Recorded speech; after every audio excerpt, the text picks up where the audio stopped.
Hi. My my USB came undone on the microphone from the interface. This is an XLR microphone. Hi.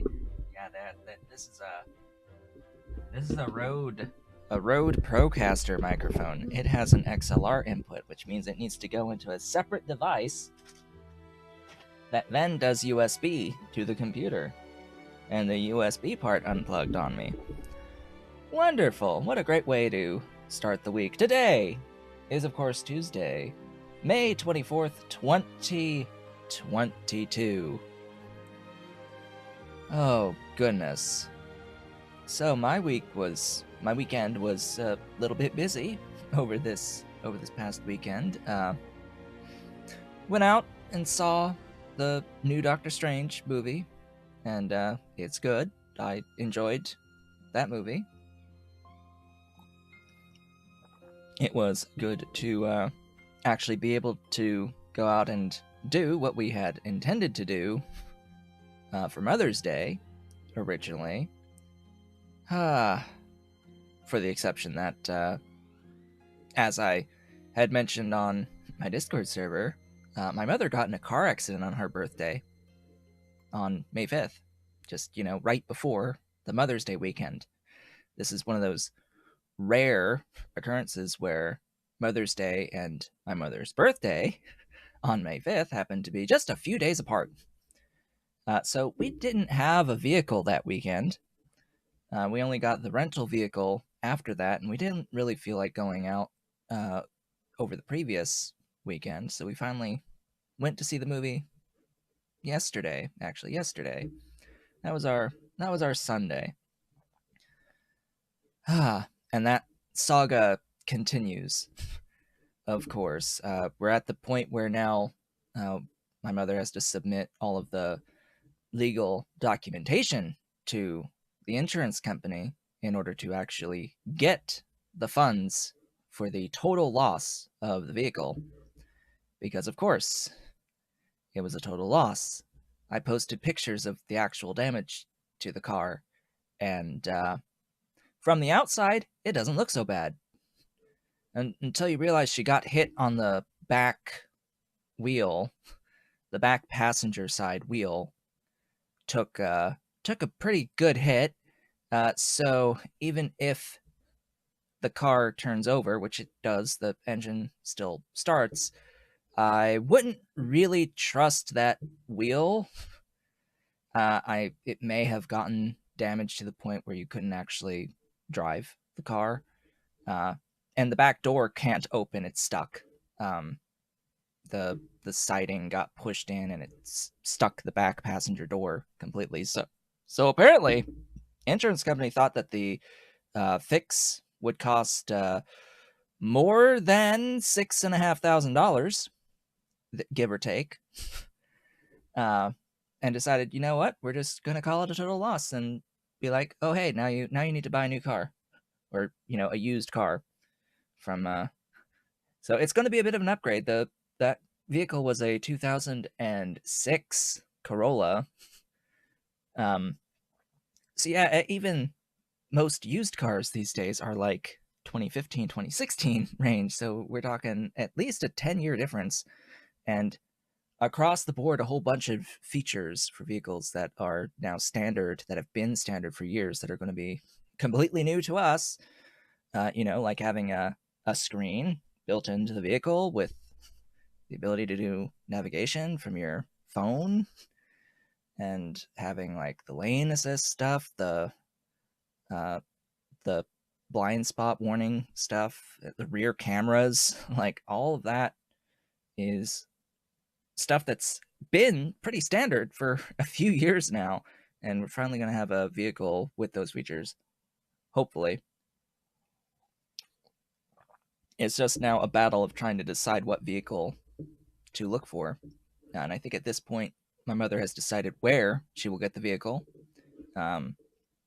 She's decided, I believe, to get something from the Enterprise car sales. So they are going to be former rental vehicles.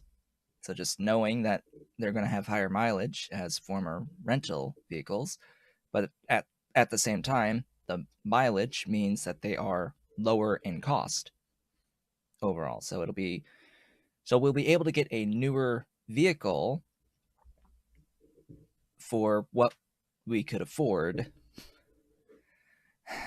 Though now it's a battle of trying to be like, hey, try to get something that's less than what you could technically afford at max, because you're going to be having to pay that for 5 or 6 years. She wants it to be 5 years, but we'll see.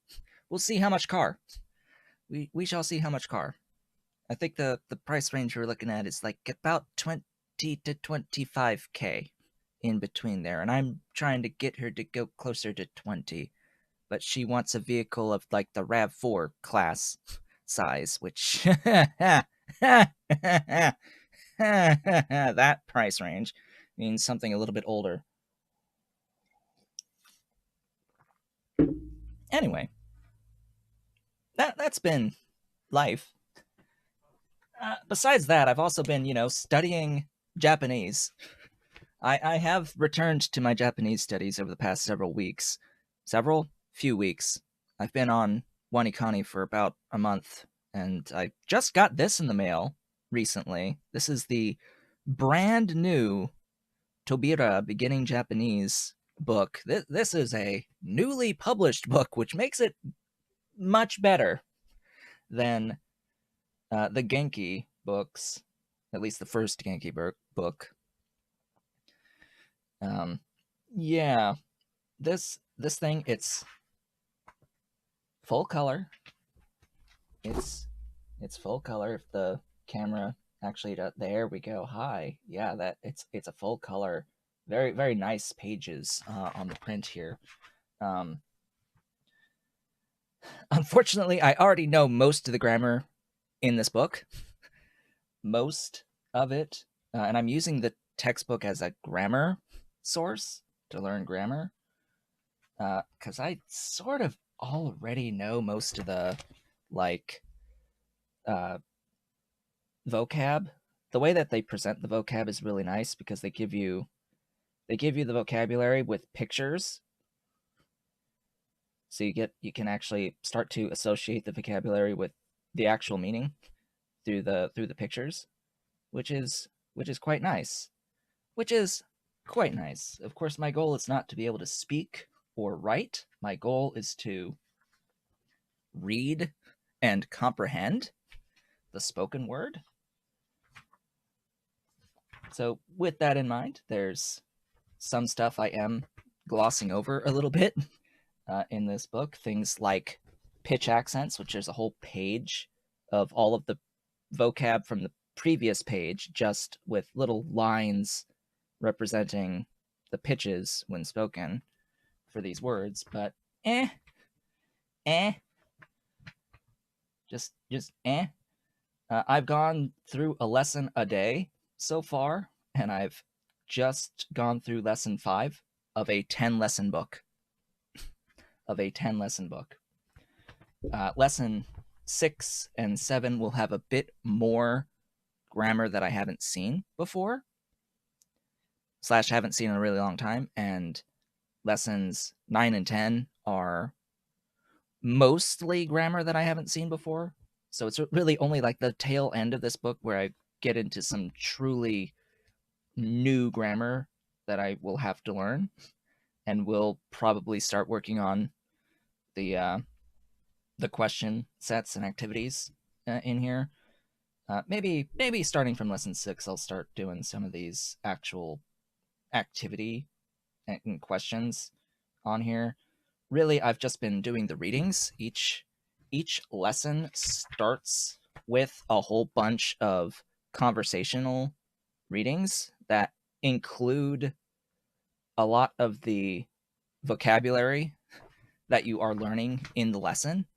So it's introducing new vocabulary as the very first thing in the lessons, and then it tells you the vocabulary, which is a style that exists for teaching, yes. Thing is, I can already understand these conversations, and it's modern. So it actually makes sense. It's not like Genki, where, God, in the beginning of Genki, there's one conversation that's very dated, shall we say. It's a very dated turn of events a where a girl is going on a date with a guy, says we're going to meet up at a certain location, and the guy doesn't show up, and so she has to go off and do other things. And they talk later about, where were you? Oh, I was at this place. I said we were supposed to go to this place. It's a thing that doesn't happen anymore because everyone has cell phones. You could just call them, like, where are you? Come here. These, and then it's like several conversations are based around this thing that wouldn't happen anymore. Not these days. Definitely in the past, yes, before everyone had cell phones, that is a thing that would happen. Not anymore. Not anymore.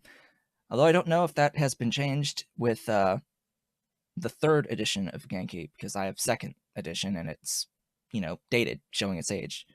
Tobira 1, Beginner 1, is brand new. It just released last year. And Tobira Beginner 2 is supposedly going to be released internationally in August, which will sort of be after I need it, though. Unfortunately, it'll be after I need it. I'm going to have to go to Genki 2 next. And once I get through that, I'll have the Tobira Intermediate Japanese book. Gateway to Advanced Japanese is what it's called. Anyway. Timberborn. I haven't played since the last time we played, so I can just hit continue.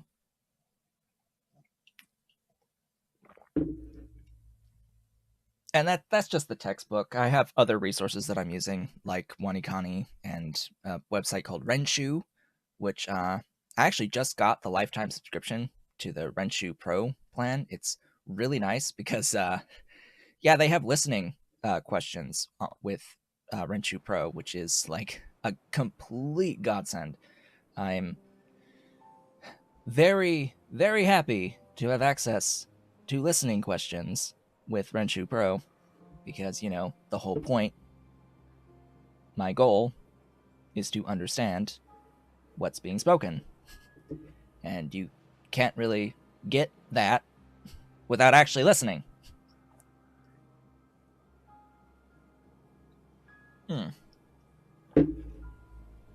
So where do we leave off?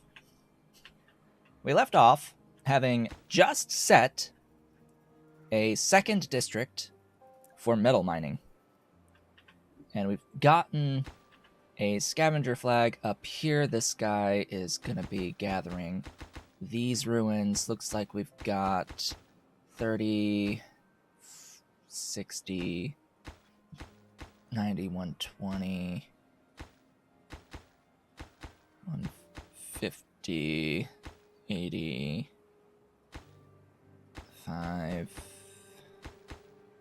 It's like 200-ish, a little over 200 metal, scrap metal in here. And then even more down here. I was thinking about getting some scaffolding to climb this cliff back here.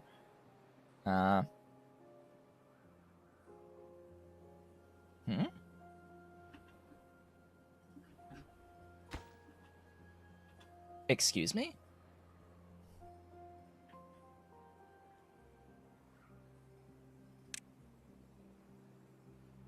They can build that there?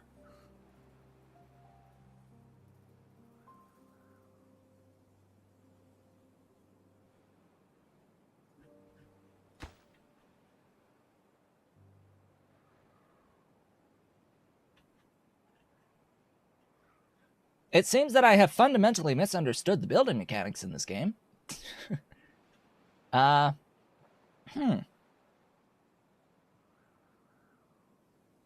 Because last time I said that it was that based on where the bottom is. Apparently it's based on where the top is. Or not. What? How can you build this?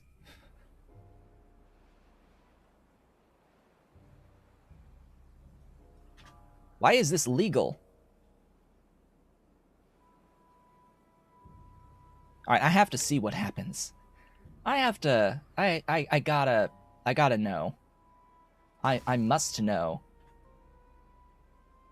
How are you building this? Oh, we're also in the middle of a drought, by the way. 5.3 days on this drought. Yeah, how are you building this? Please show me. Is someone going to go crawling all the way down and then going over to it here? Which shouldn't be a thing that's possible. Or are you coming over here to build this? Are you going to go like here or here? Alright, that's the gatherer. They are totally building it from that high.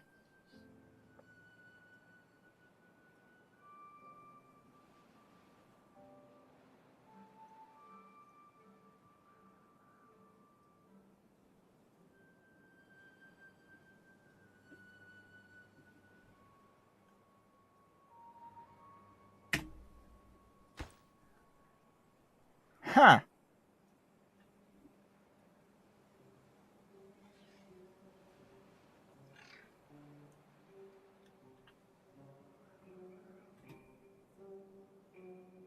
So they can build infinitely below themselves, but they can't build infinitely above themselves.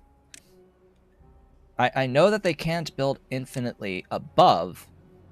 Yeah, see, above, this is not buildable because they can't build above. And yet they can build infinitely below. What? It's like, oh yeah, they can't build above. Oh, but they can sure build infinitely below. Yes, this absolutely changes everything. This actually... There's a map where this is very useful called the Plateau Map, where you literally start the game on top of a plateau with very steep edges. And if I had known that it would actually build along the edge like that... yeah. No, not you. You.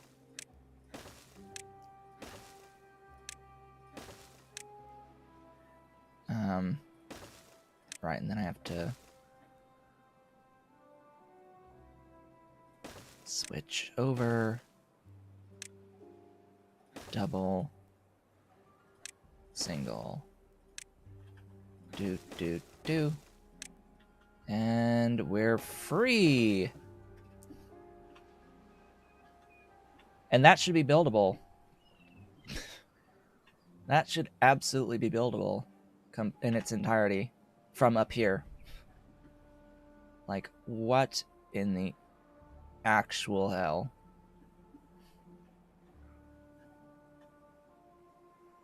Alright then. So much for building all of this over here. So much for building all of this line. I don't need it.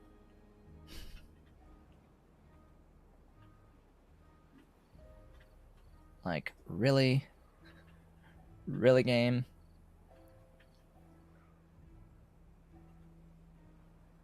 Yeah, this absolutely does change everything. How are we looking on these reservoirs? Because once we get 9-day droughts, depending on our rate of pumping, we will likely end up with empty reservoirs. Really depends on how much water we're pumping.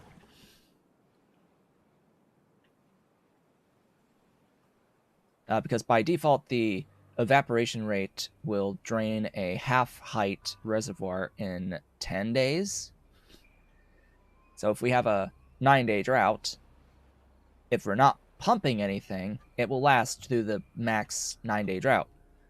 But if we are pumping, well, then it's draining out, a unit every 0.33 hours for 16 hours a day. Are the buildings a different color since last time? No, it's just the buildings are Iron Teeth buildings, and they have a different color scheme entirely from the folktales. Unless the game has updated since last time. I don't think it has. I haven't looked. Yo, Timberborn. There's no, there's nothing saying that the game has been updated, and I'm not running on, a beta branch, so everything should be the same. Yeah, Iron Teeth are like blues and oranges. Their focus is blue and orange. Speaking of which, why are you doing nothing? Are you... Oh, your storage is full. That explains a fair bit. Yo, storage. Hey. I still haven't unlocked the large warehouse. Yeah, and that right there, that would be why. Hey, let's do that. Okay. I am obtaining scrap metal. I have the scrap metal. Now what? Now we have to process said scrap metal into metal blocks. Oh? Ooh. Interesting. Why? Huh.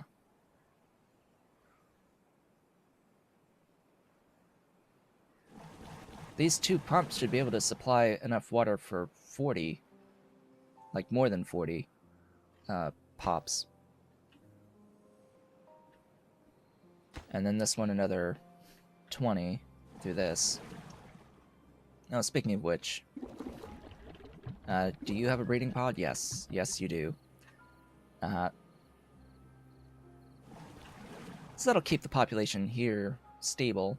That's the very nice thing about Iron Teeth. They have some good ability to control how much population they have based on the number of breeding pods. It will stabilize after a certain amount of time passes, because it's 5 days per. It does take a while to accrue the new pops. I do wish that these were a bit faster than 5 days, though. I understand that there's balance issues if these were to be faster than 5 days. That it's balanced around the concept of it being 5 days, because then each one would support many more pops at max. Still, though,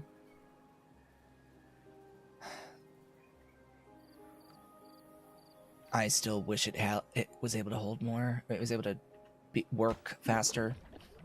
At the very least, I want it to get up to a certain value of pops faster. I want it to hit its max faster. Well, regardless, how are we looking? The drought is about to end.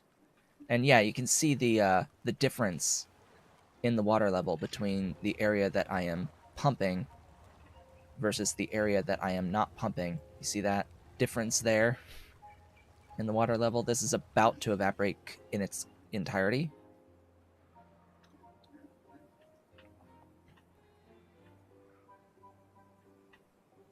Here comes the water, though.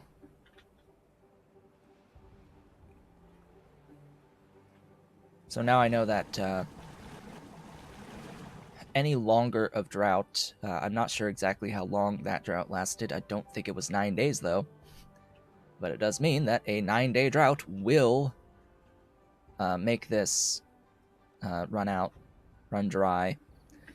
So, what do I need to do to solve this issue? I need to remove the dam.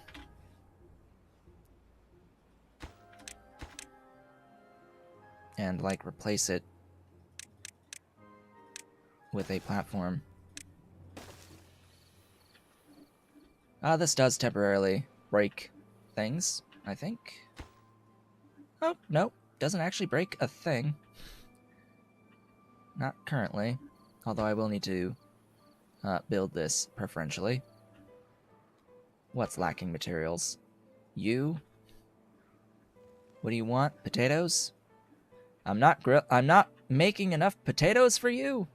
Yeah, this is our only potato spot, so that does make some sense. Might have to replace some of this with potatoes.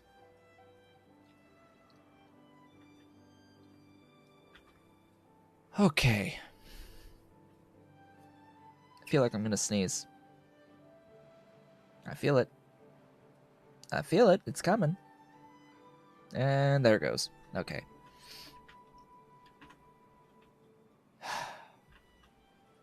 Who's lacking power? You?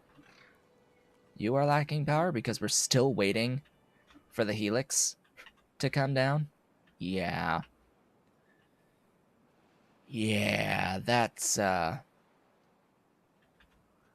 slight issue. We won't actually have flowing water for the power here.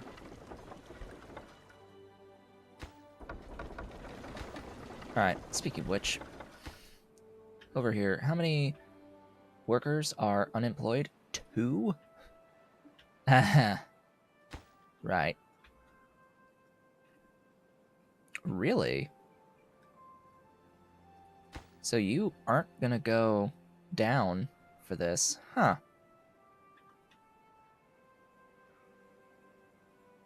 Interesting. I'll need a different scavenger flag for down here.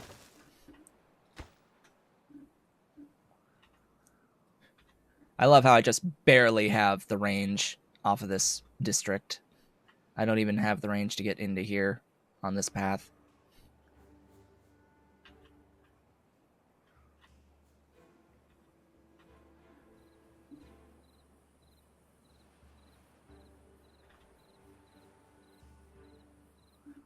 But the scavenger can gather from both of these now, and I will have access to these underground ruins. It'll be glorious. Absolutely glorious. The problem is I have to, work it. I need to work it, which means going back to metal. I will need access to a smelter. Yes, I will. The smelter is 200 horsepower.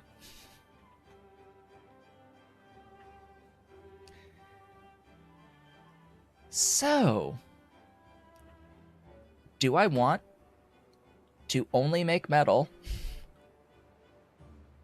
when it's temperate?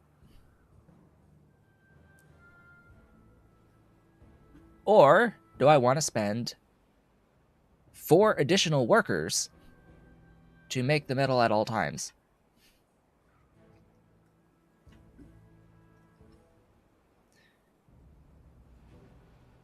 Well, this should be the obvious answer. I am going to put this... do I have the reach? Yes, sort of.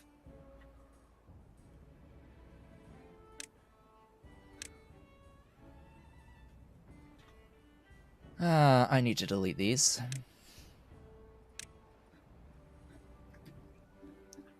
Please delete. Destroy those. And give me compact water wheels. Do I unlock the large? That is 80 planks.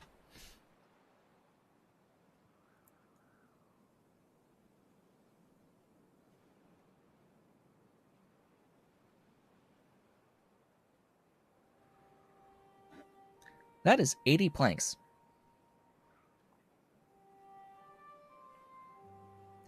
I could build 2 in grand total. I mean, I'll unlock it, sure, just to, oh, high.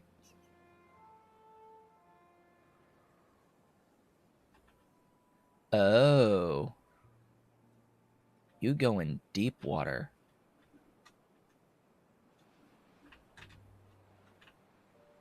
You need deep. Oh, you need a cliff. Yeah. Okay. I understand now.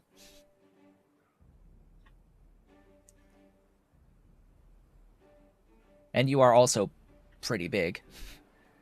I'll make that clear. Well, it's okay that I've unlocked it. I mean, it'll be useful eventually. Although it says that it's efficient, and I disagree entirely. This being a 3-tile wide entity is a problem. It says, oh, it's supported from the side. Like, but I want to have them connected to each other. I want to have them connected to each other, and it means that I have to have a tile gap between them versus this thing, which I can just build several right next to each other, just like that. I will need to put down a doohickey.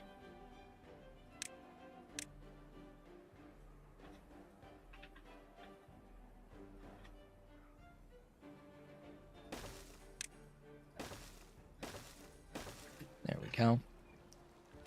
Let's build that.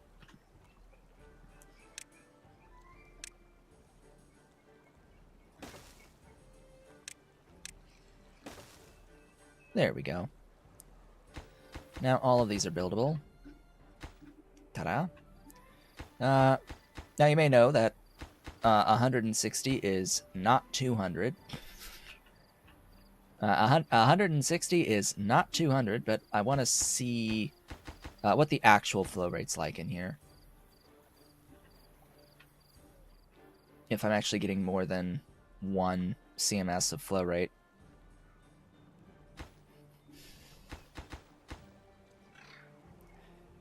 At least I have the logs.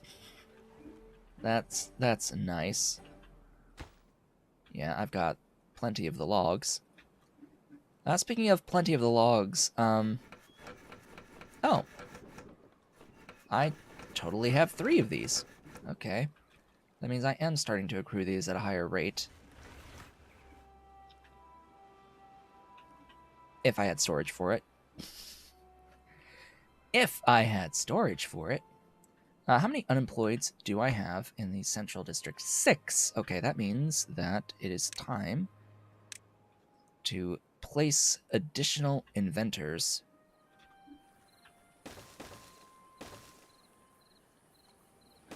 We'll do 4 more.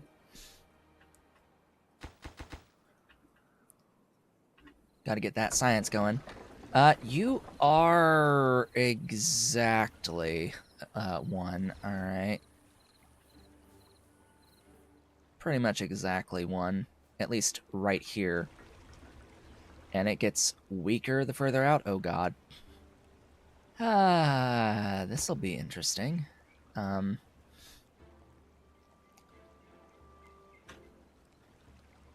I could constrict the flow with levees.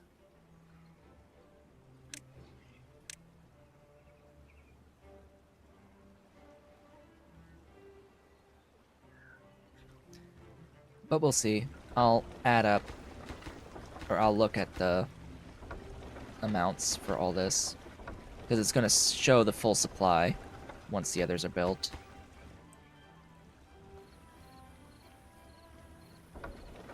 Okay, you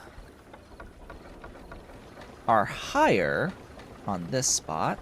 Okay.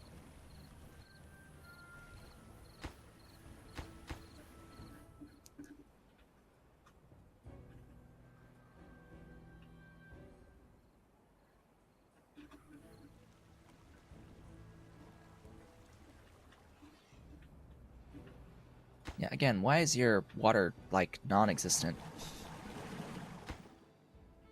Okay. That means I do need another water supply.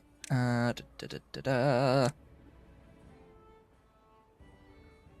am I gonna put you?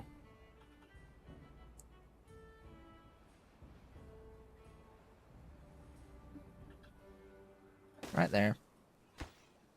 Build that. And work it, preferentially. Glorious science.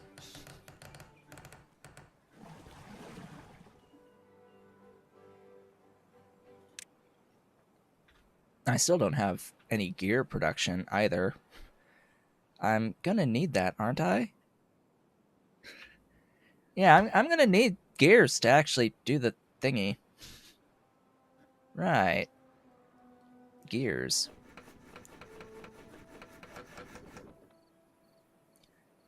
So, hey, could we make some gears? That'd be nice.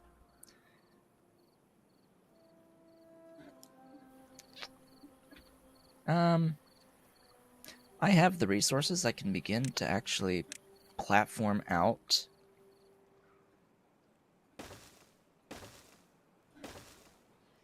the area here.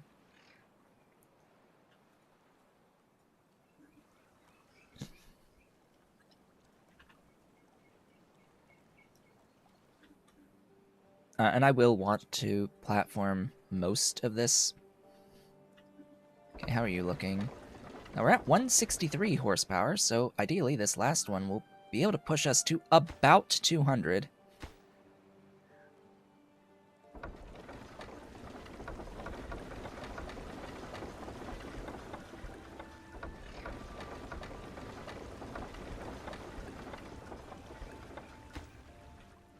I just need one more log. Come on. There we go. So, yeah, it is close enough. Close enough, and it does go over 200 on occasion. I just need to get, gears. I just need to get the gears. And I have the scrap. Scrap is fine.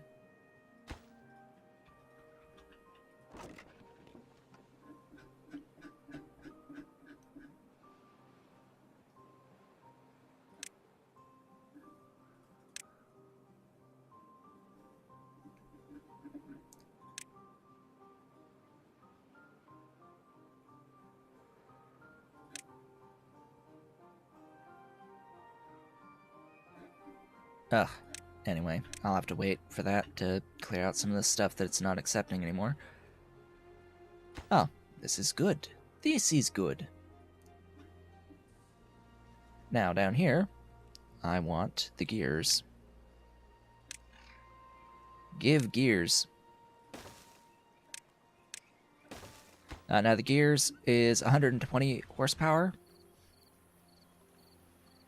So I will need to add some power, which I do have 4 workers.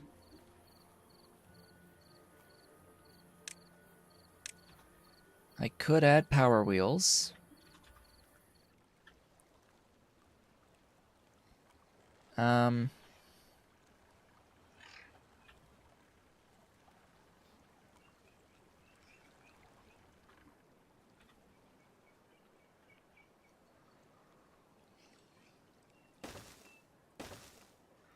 Yeah, I'll add the power wheels.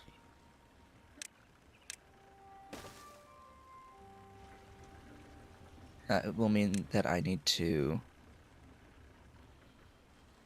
shaft these.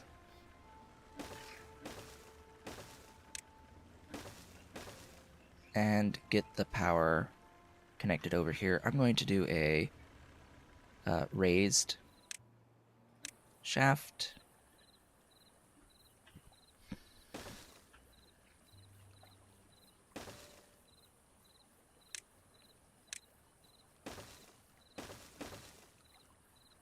Yeah, no wind on Iron Teeth. the wind is unique to the folktales.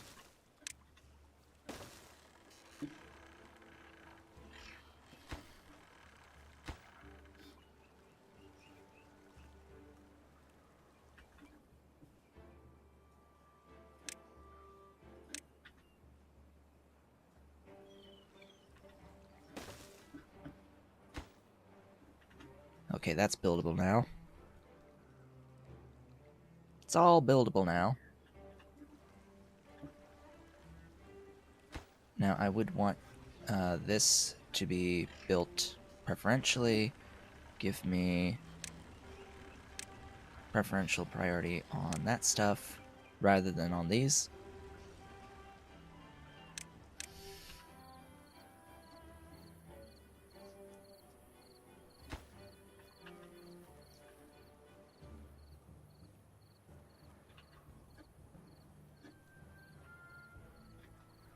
And I should begin to move some of my infrastructure onto the platforms over the river.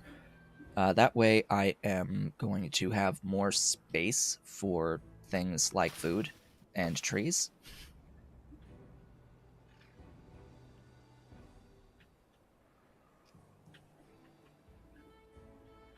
Yeah, just growable space is very important. Speaking of growable space, this is actually a good block here of growable space that is within my district here, the town center district.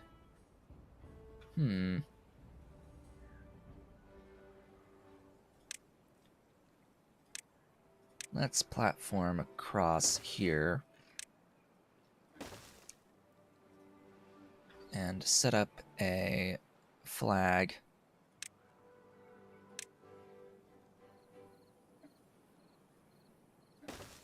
Couple lumberjack flags and tell them to cut down all of those and all of those. Once I get a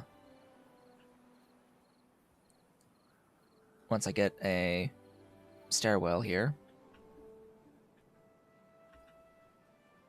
because all of this stays green throughout the droughts, meaning that I can absolutely use this area for planting thingies. As for what, I don't know, but I could use it for planting thingies. I will also need to transfer the gears over here so I could actually build this smelter. Then I need paper. The paper uses 80 horsepower.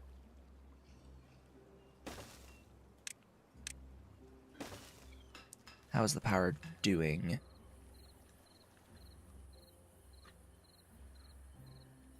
One, two, three, four, 5. It's only using 2 at the moment.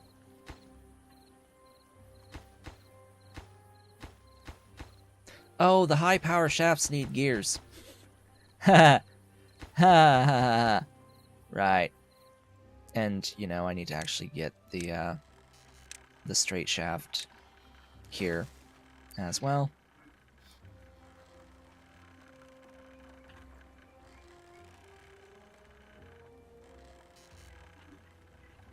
Fortunately, this will make gears.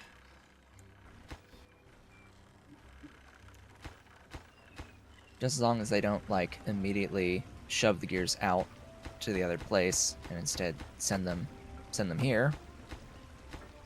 The highest priority construction would be nice.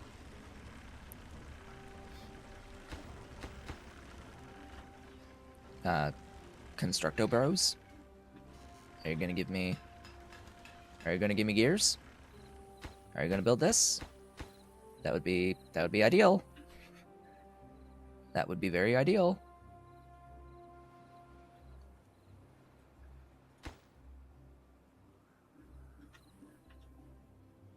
Still have some that are getting thirsty for whatever reason.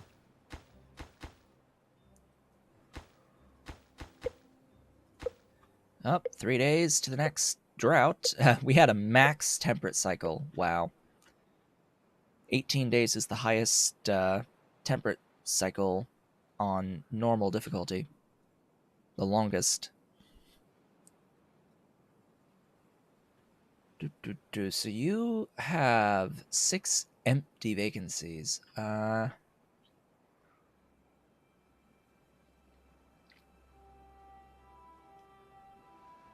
There's 41 with 3 beds.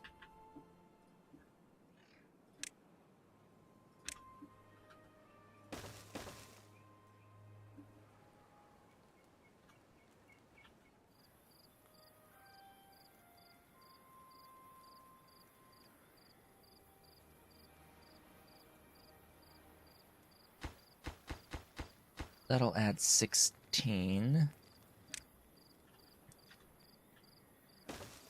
Give more. Give more pops. I need more pops.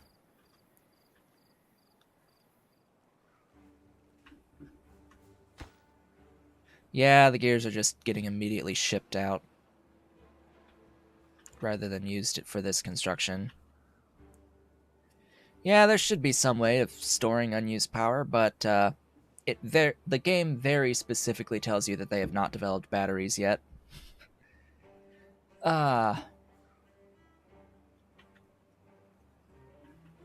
Yeah, being able to, like,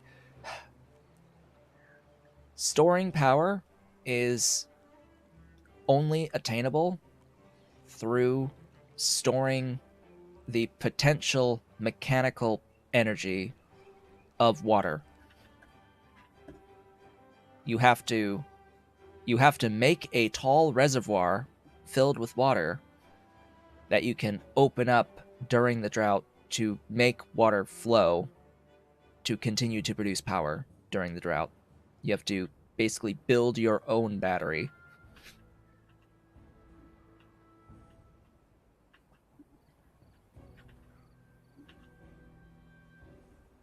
Which, yeah, if I floodgate this, then I'll have at least some water.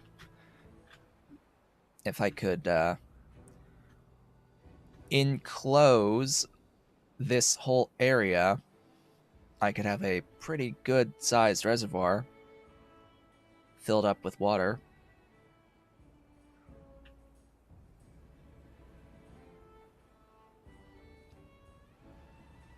The only issue is like figuring out like district placement in order to build the thing in the first place. Because as long as you can enclose the water source, I see no reason why you couldn't have an infinitely tall reservoir. Anyway, hello Ave, welcome. The game does let you pump water to a higher location, yes. It uses a bunch of power. It is this building, the Deep Mechanical Water Pump. It uses 700 horsepower to pump water from low to high. The drought hath started.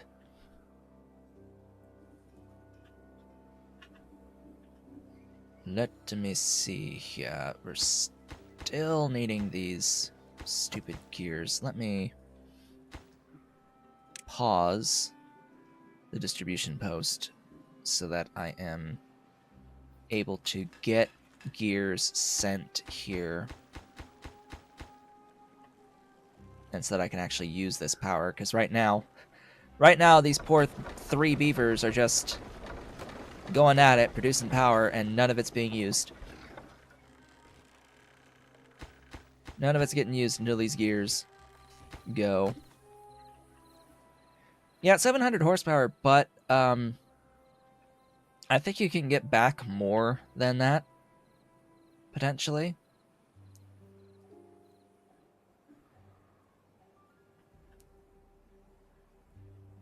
I'm uncertain.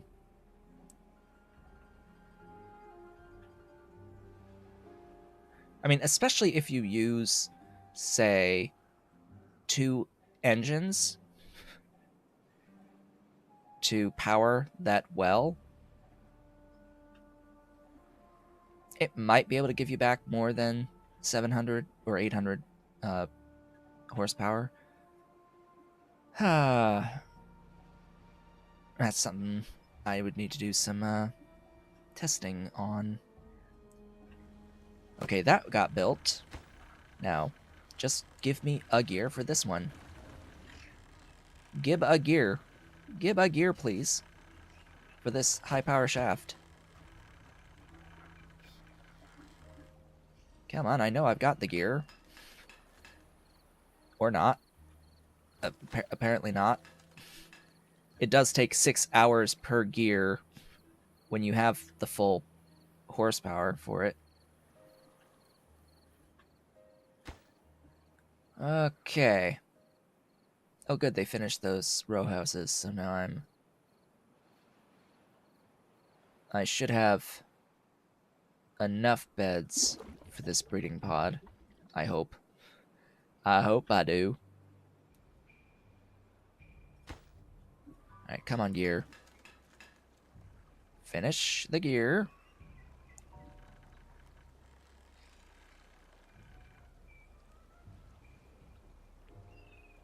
Okay, we got the gear. You. Unpause. You. Lower priority.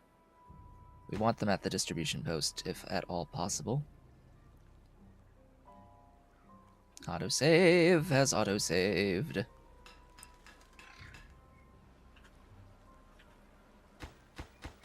And then I want to think, do I really need these gatherers here? I have 1,000 chestnuts stored.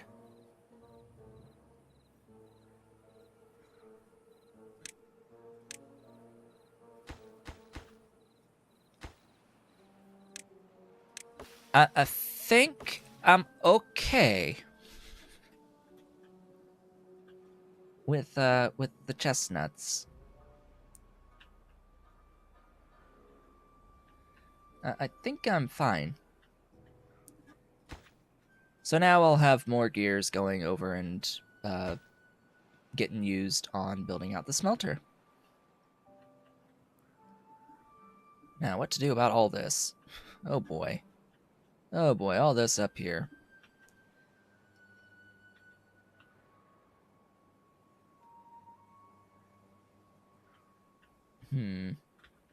Right, I will also need horsepower for the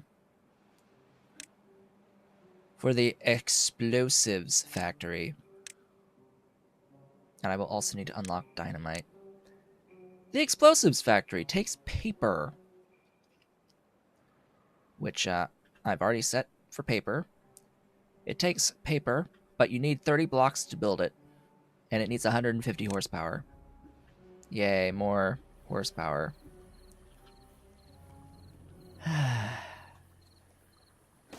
Yeah, sure, why not? Just means that I have to build another distribution post and drop-off point.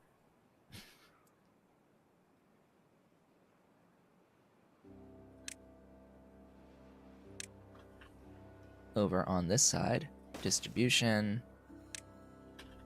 drop-off, and you're gonna distribute the metal blocks out here to the central district.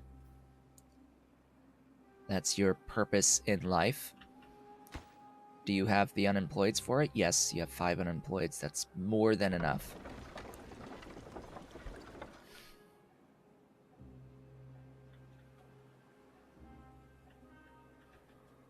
Drought is almost over.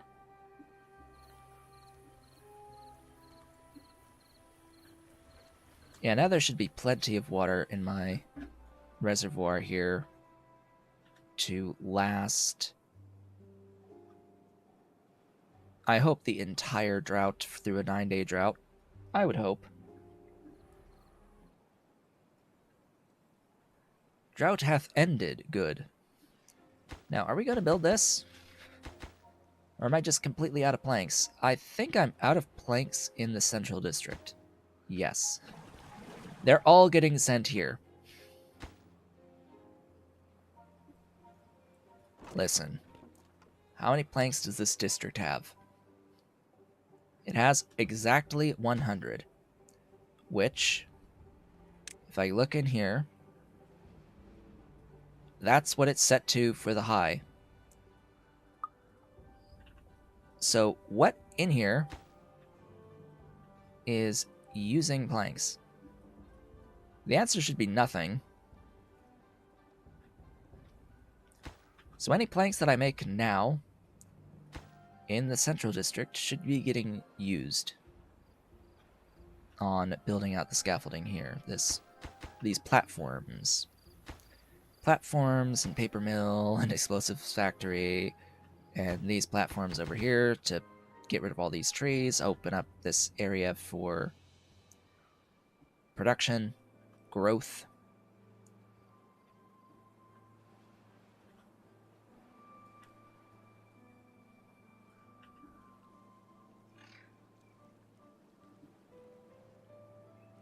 Then I need to also think about, gosh, I have so much pop here, and how much food do I have in this district? 692 and growing.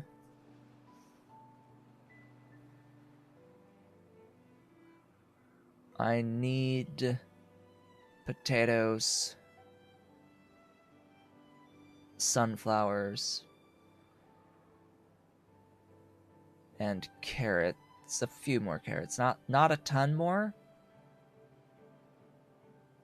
And I have plenty of berries.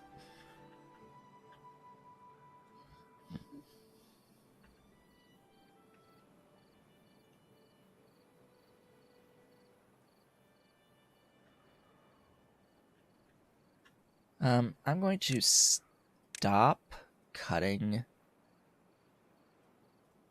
the pine trees at this point. I'm going to use these pine trees for pine resin.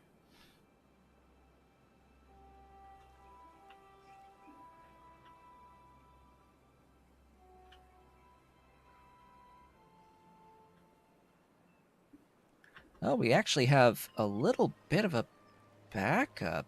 Huh.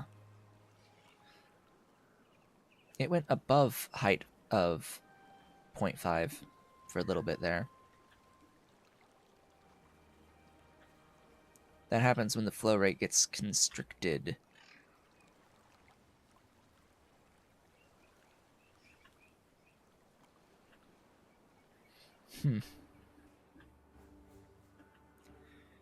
So,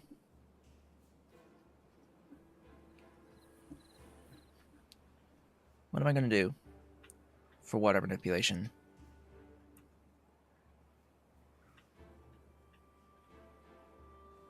Well, once I have explosives, the actual Helix Mountain is a pretty big reservoir. It's a pretty big reservoir. I could,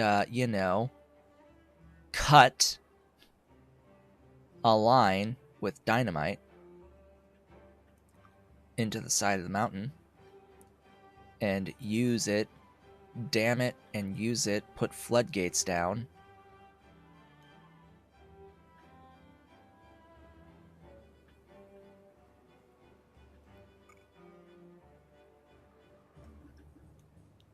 Actually, that's a really good floodgate reservoir. Hold up. Yeah. Yeah, this mountain is pretty nice.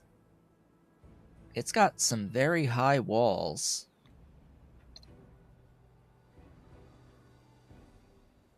And I like very high walls.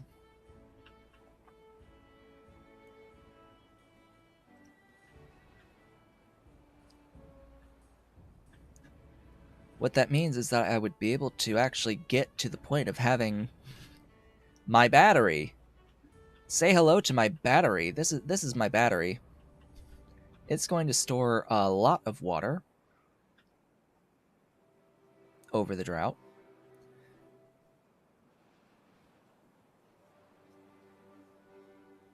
Now, what are the downsides? What would end up happening?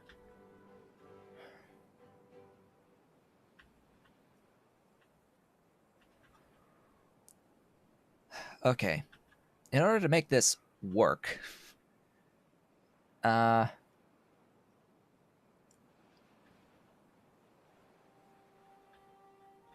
what? I might just YOLO it.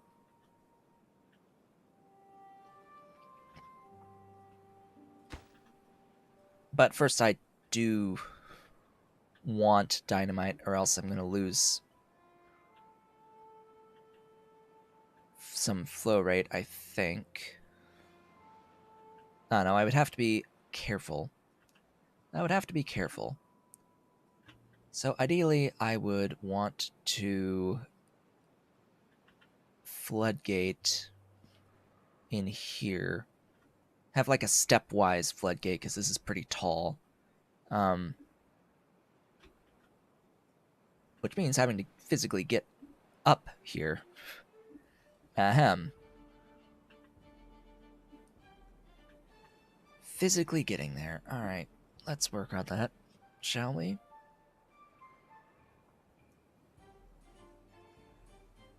I'm going to start it from as close to the town center as I can, so probably like right here, this line.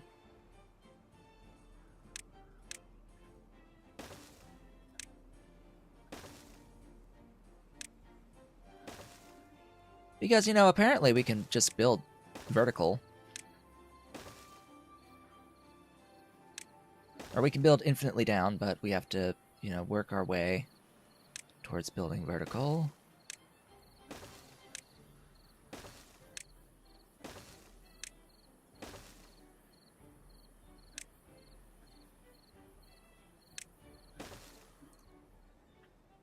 How far am I? Decently.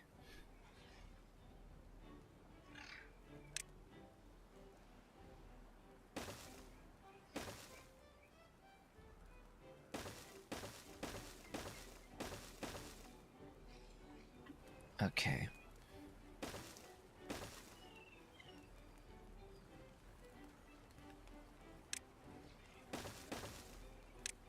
Now the tricky part. As I mentioned, it seems that you can build infinitely down, so this is going to be buildable. This here will be buildable. Do I want to go this way, though?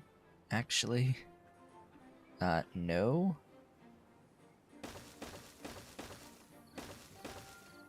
I want to go that way.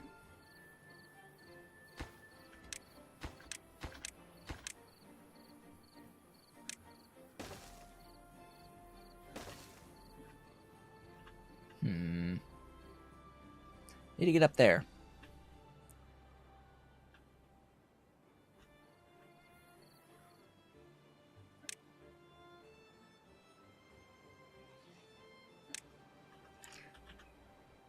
So, how many ups will it be?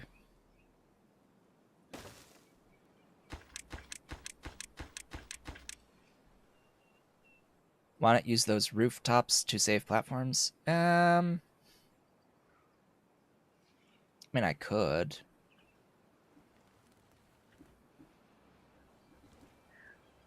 I could.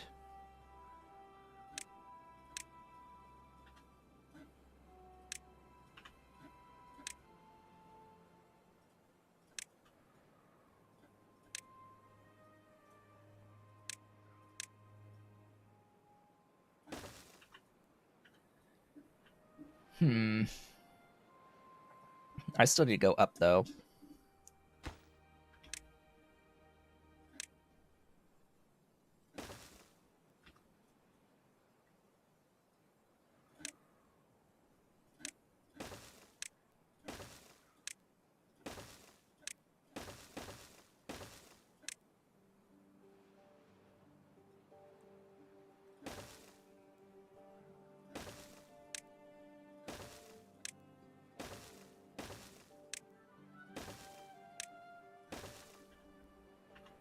Oh, boy.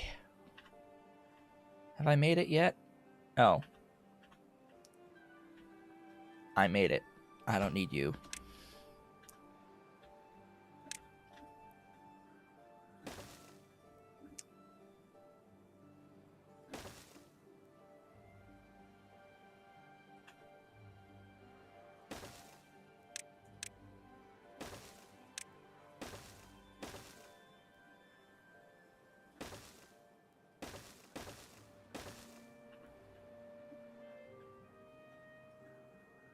Oh boy.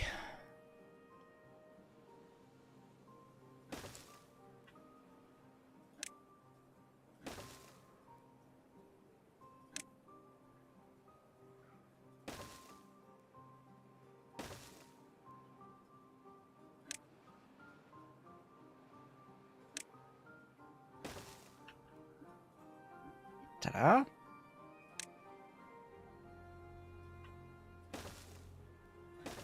The question is how much, like, distance is that actually? Like, how many tiles is that? I think it's enough to get up here.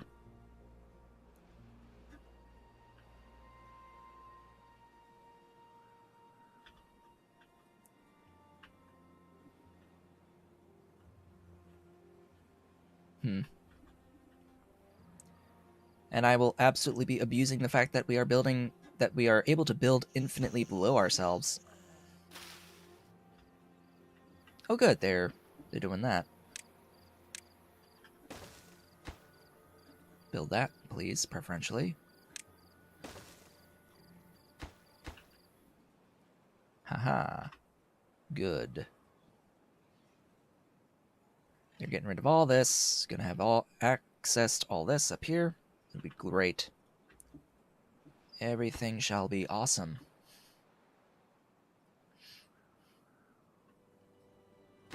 Oh, we're done. We've built the thing. We have built the smelter. And the distribution post. Good. Smelter is smelting. Giving me some glorious things, which means that I am able to build the explosives factory once I start telling them to deliver metal blocks.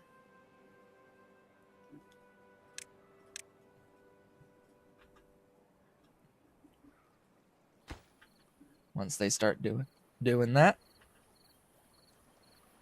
they can start building out this explosives factory. I no longer need to ship the gears, so I won't do that. Only have the one building for the gears. And I need to worry about getting another 3, 4, 5-ish power wheels equivalent.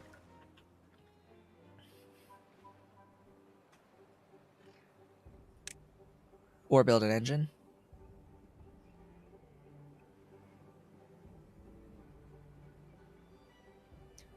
Or build an engine.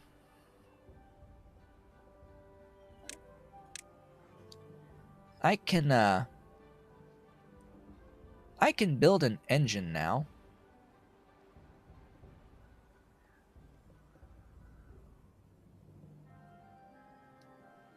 If I so desired. The question is, do I so desire?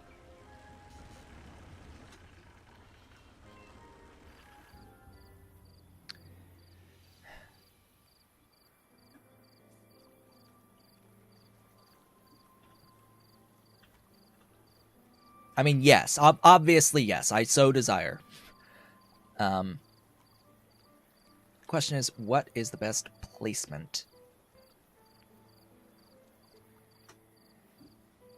Or at least a decent placement. I think the...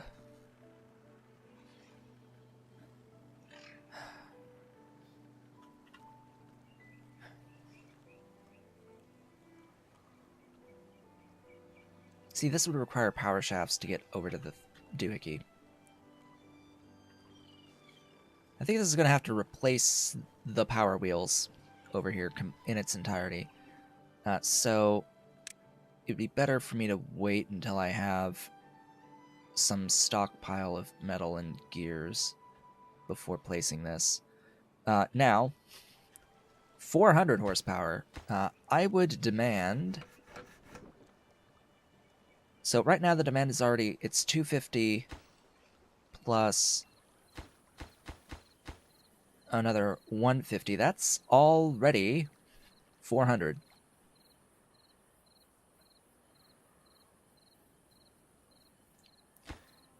So it's 480. I would need to keep 2 power wheels.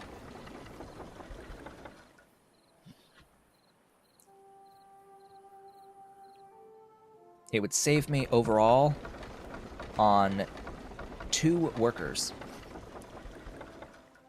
to use the engine. And it would also cost me 90 tiles of maple. 90 maple tiles, which is an additional 3 workers between the foresters and the lumberjacks. So, however, this being 400 horsepower, that's 400 divided by 50 number of power wheel workers, which is 8. So even though it costs, like 4 workers-ish to properly run an engine, it's still overall saving on workers. It means that I won't need to have as many workers providing power to this area.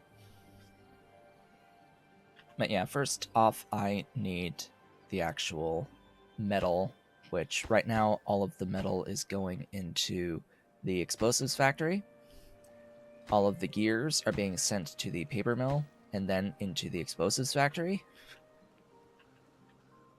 I've got plenty of log production right now. Between this maple and this maple, I have more than 90 tiles. At least I am really certain that I have more than 90 tiles. Oh yeah, they're building this just fine. There's no issue with building this. And I don't know if if this is unique to the Iron Teeth. I have to check the folktales if they actually can build infinitely below themselves. That is something I have learned today. We can build infinitely below, but only like a tile higher. They can reach up only a certain amount, but they can build infinitely below. Somehow. Magic. Through the power of magic. Oh good, I can build this now. Preferentially. Right as a drought is about to happen in 3 days. Dang, another almost max temperate cycle. Interesting.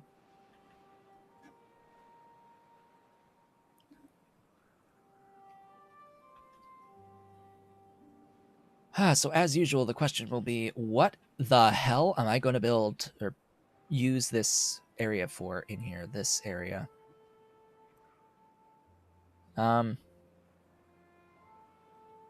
If I plan on using engines, it would be in my best interest to have additional maple farming. However, I'm going to be needing more food as well. So I think farmhouses are the answer. That takes precedence.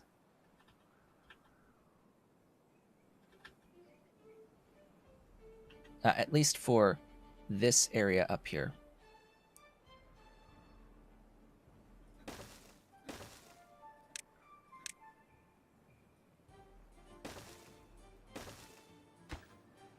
And these only use logs, so the actual stuff here should be fine. How many workers do I have available? 1. 1. I don't think I need 4 working this distribution post. I absolutely do not need to be sending water. Ahem. I don't really need to be sending them logs and planks at this point, because this district is not currently growing, and they're not really sending anything over there anyway. These guys are almost finished. I'll delete those for now, because they've done a good job clearing out what they needed to clear.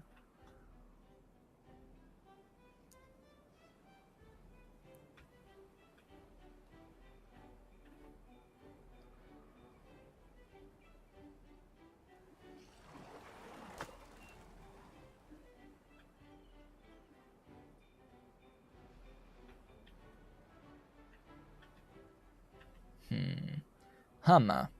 Humma, humma, humma.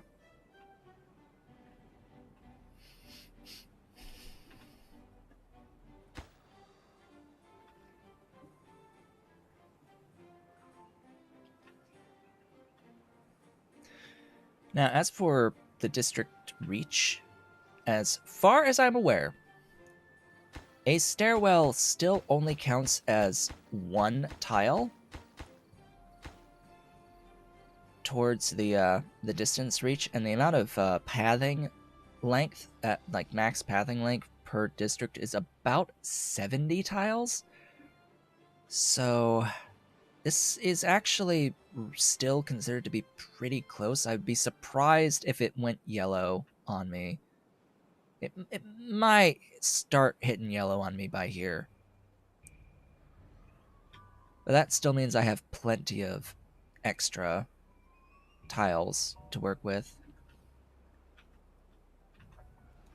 Let's see, the distance from like here to here in tile length is about the same as this.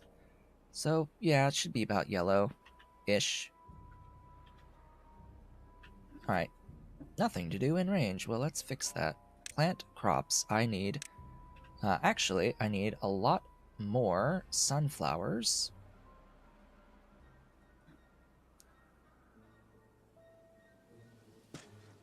And I need more potatoes.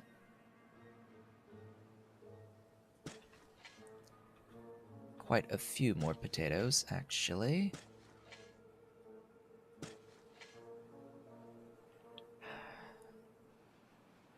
It would be most efficient to work on wheat, but thing about wheat,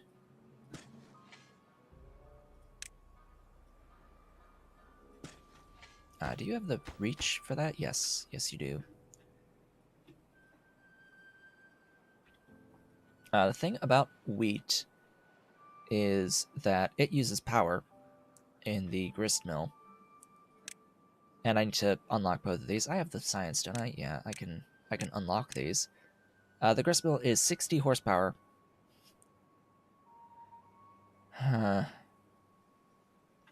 It's very efficient, though. Oh, am I getting some paper? Yeah, I've got some paper. Good. Good, I've got some paper. Now build this. Build the explosives factory so I can actually have some explosives to work with.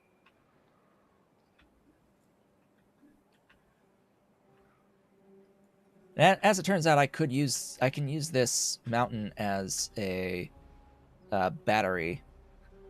I think without even needing to use any explosives at all, which is quite nice.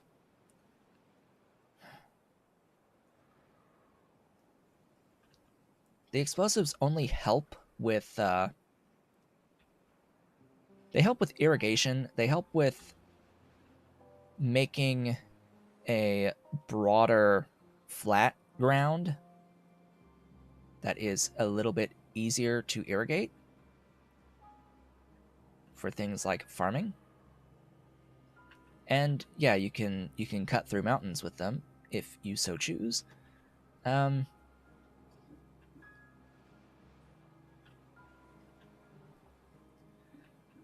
For example, I could reroute the spiral down here and like levee up this area and have the water come in and down through here, and it would like split off and go this way.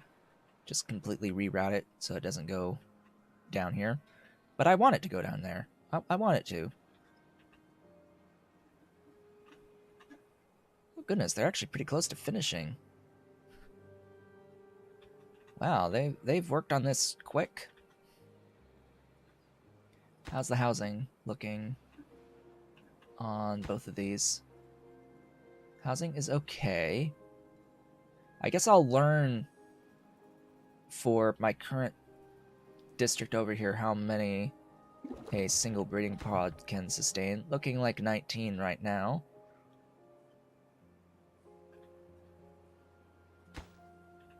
And that's without access to a campfire and rooftop terrace in here.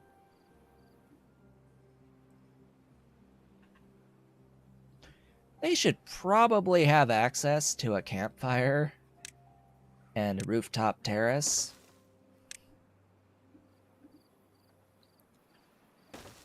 Just gonna point that out. They should probably have access to these things, if at all possible. All that these two things do is make it so that the kids grow up faster. The kids grow up faster as the Iron Teeth. That's all they do. And if I could provide a carousel, and I think the mud bath, anything in the fun category in here. Anything in the fun category, I believe, also makes the kids grow up faster. Yeah, social life plus fun. Do I really have 69 total beavers? Yes, I do. I have 69 total beavers. At this moment in time. How's the water doing? It's fine for the moment. I do have 3 water dumps, or deep pumps, excuse me. Water dumps is how I'm going to be doing some irrigation as long as I have population free for it.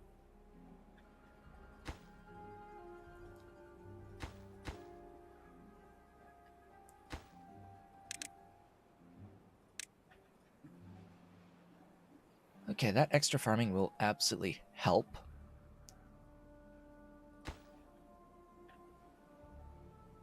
Because, yeah, we need carrots and sunflowers and potatoes. Which is exactly what I'm building here. And if I had room for wheat, along with power for wheat, I would do that. I might actually cut this down a fair bit for these berries. I don't need so many berries. Yeah, I've got like 600 sitting there, especially when I have berries over here. I could do wheat in here. Don't really need that many tiles of it, to be completely honest.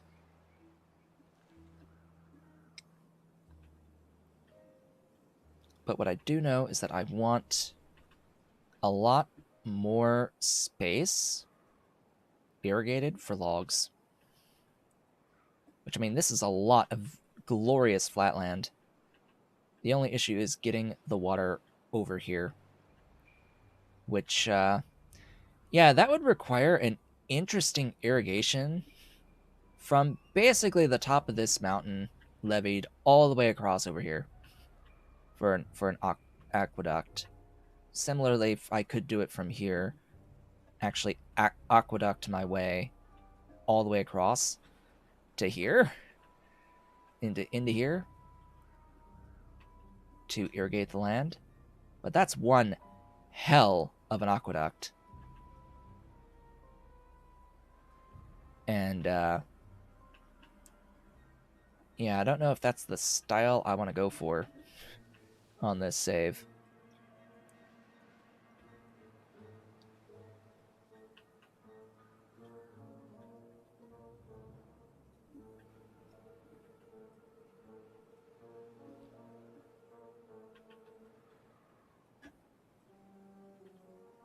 And aqueducts, of course, are extremely resource intensive. They need so many resources to do properly.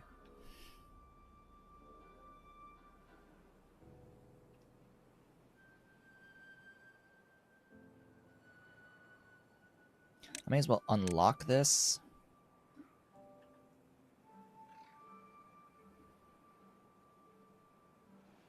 Okay, you reach exactly how far I need you to reach to start collecting the pine resin.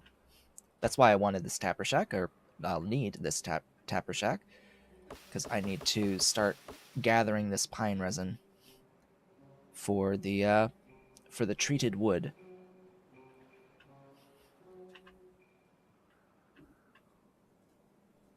Oh no! Our reservoir! It has disappeared.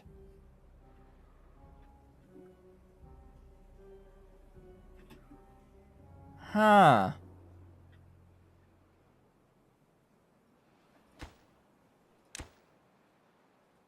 Okay. That's what happens when I don't send them water.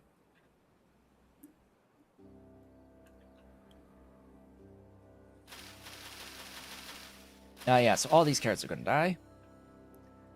You've got food to last. You don't really have the water.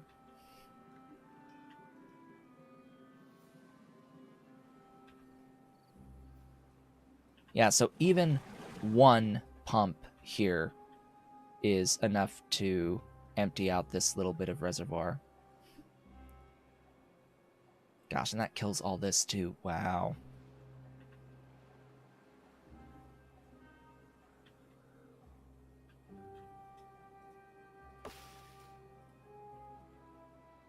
So no wonder why this district had issues with water. It's because it was trying to also provide water for them. Huh.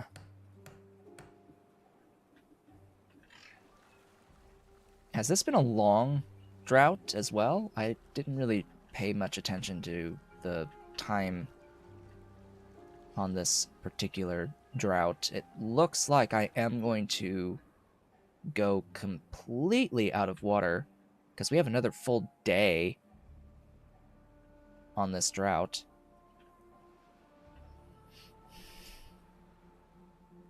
Max drought is 9 days, so I'm assuming we came pretty close to that.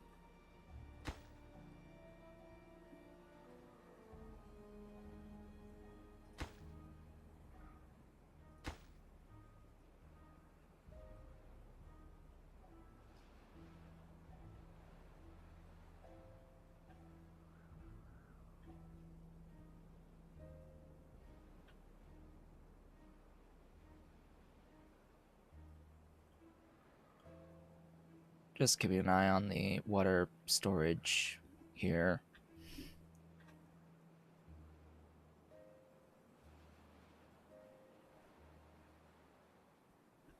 Because there's some beavers that are thirsty, but they should be able to get their water just fine. Oh, there we go. We're out of water with 0.4 days remaining.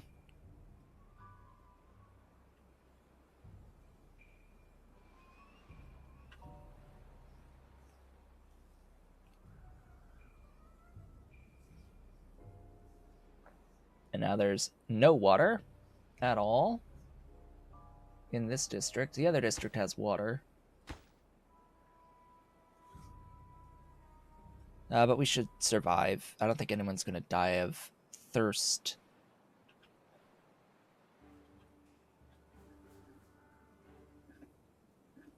I hope. I hope. Takes a little while for this to fill up before it starts overflowing. That's the only problem.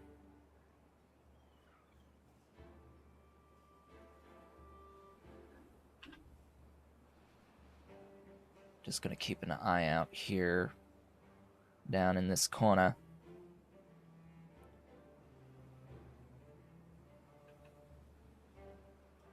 We'll be fine regardless, like no matter what. Even if we do lose a few to the drought. Even if we lose a few to the drought, it shouldn't be that big of a deal.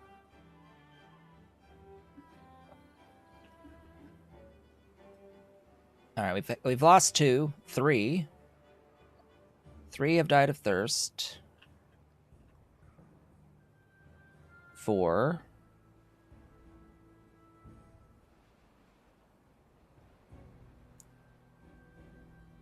And that's a few more.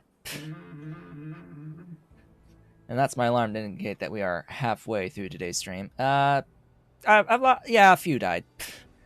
A few died. Gosh, that water takes forever to get down here.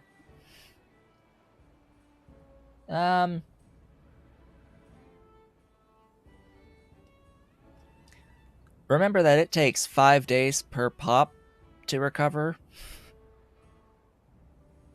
It takes 5 days per pop to recover.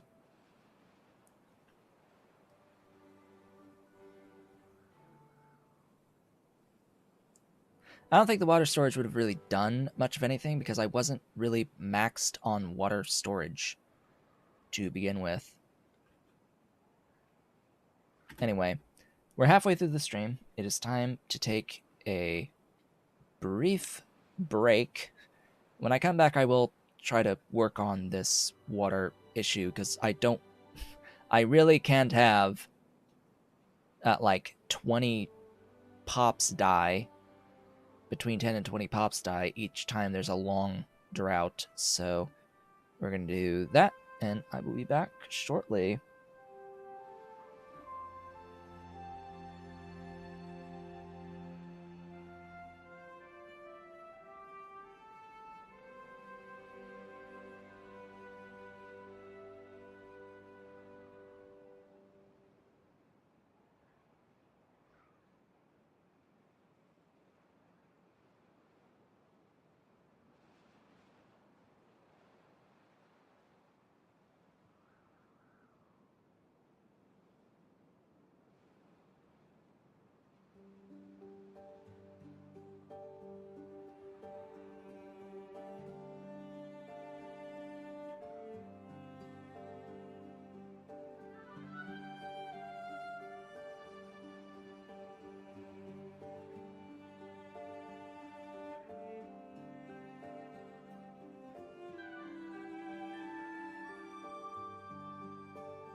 And I have returned. Welcome back. So, they're thirsty. They're thirsty again. It's gonna take a little bit of time, I think, for all of the thirst to abate. I will get rid of that. Ahem. Don't send all your water away. That would be not ideal. Not ideal. Hello, Ollie. Welcome. What are you doing? What are you trying to do? Oh, Ollie wants some attention. Here we go. There's an Ollie. There's the boy. Hey. Hi. How you doing? How you doing, big boy? Yeah. How you doing, big boy? Yeah, let's be focused. Hi. Hi, big boy. Yeah. That's my Ollie. That's the Ollie. Yeah. Yeah, that's the Ollie. How's he doing? How's he doing? I wish I could like. Oh, there we go. Hi, bigger, big. Hi. There's the boy. There's that cat. There's that cat. How's Ollie? How's that Ollie? Yes, there he is. There's that Ollie. Here. Here, you gonna go like lay down? Aw. He's nuzzles. He's nuzzles. Yes, he's nuzzles. Yeah, you're nuzzles. You're Mr. Nuzzles. That's my boy. Yeah, yeah, pushing his face into my hands. You see this guy. You see this kitty. You see what he's doing. Here's my WASD right there, and there he is. Hi. Yes. You're insistent. You're insistent. Like, can I even? No, I can't play the game because he wants his rubbins. Anyway, storage. Hi. Let's get this. Do I have the gears? Of course not. I don't even have the gears to place a large water storage. So it's just gonna be like smallers. The smalls. Give the smalls in various places.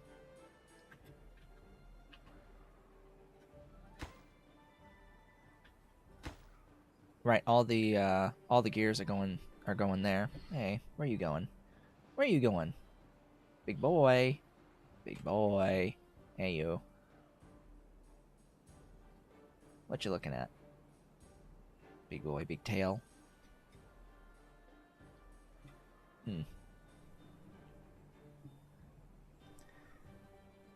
Okay. I have my hand back now. Thank you for giving my hand back.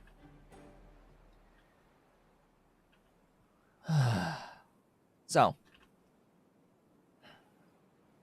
I need to floodgate this, if at all possible.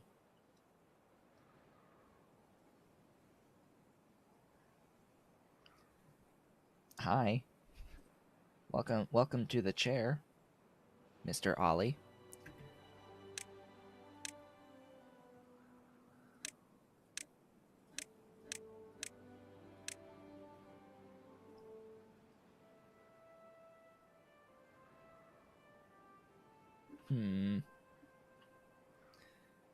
So a triple floodgate would put this at half height, effectively like a dam across this. Then why not just dam?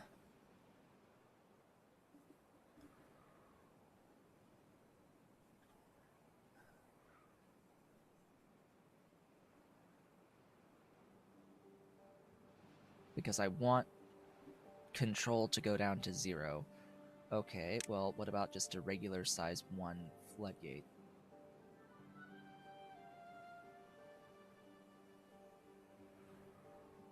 The issue is that I want this to be taller. I can't build that far, though.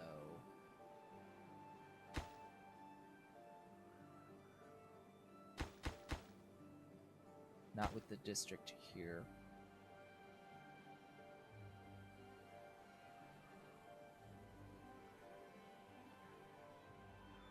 I could build a bigger reservoir that is more like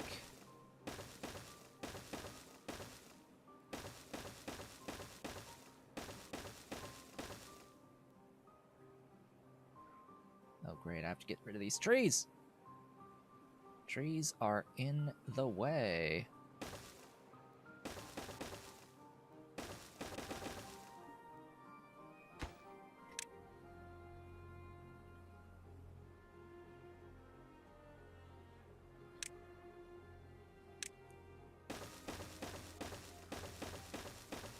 Do I really want it 4 high? I don't know.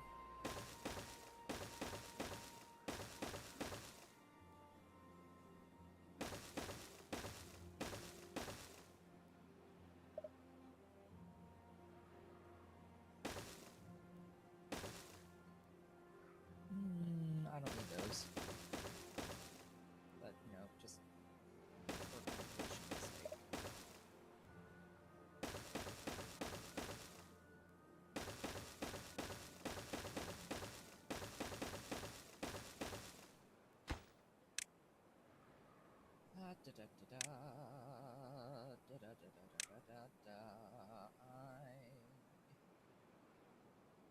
Because this is so tall.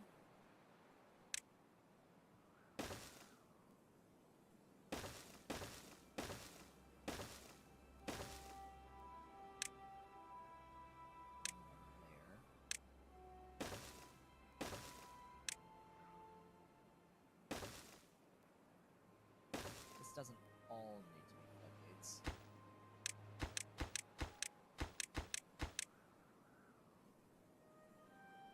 I'll just do 3, like so.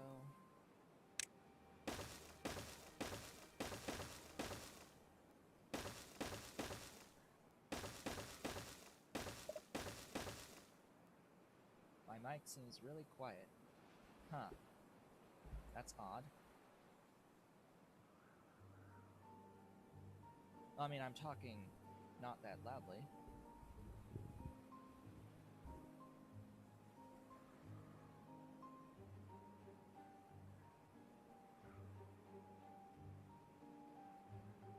Weird.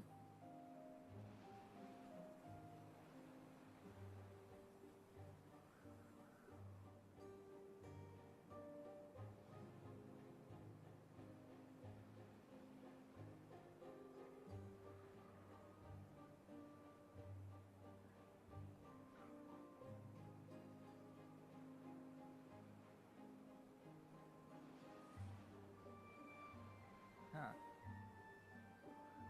That doesn't actually make any sense why it would be low.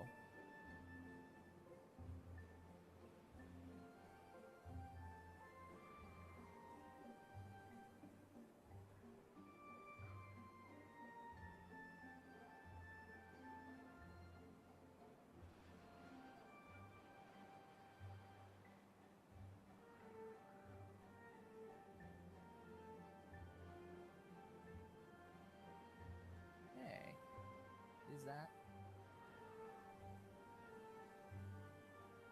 microphone USB audio codec should be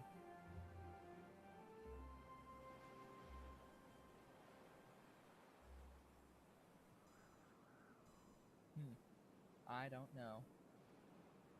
I really don't know. Yeah, it's for whatever reason there's a like it's not showing my voice is going particularly high on the output volume.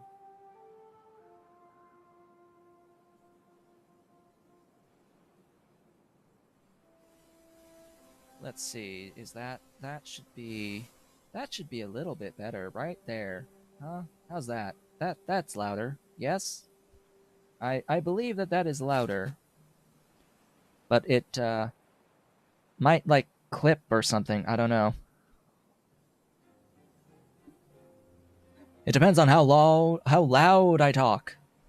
Like so. If I talk loudly, are we getting like clipping issues? Is it distorted if I talk this loudly?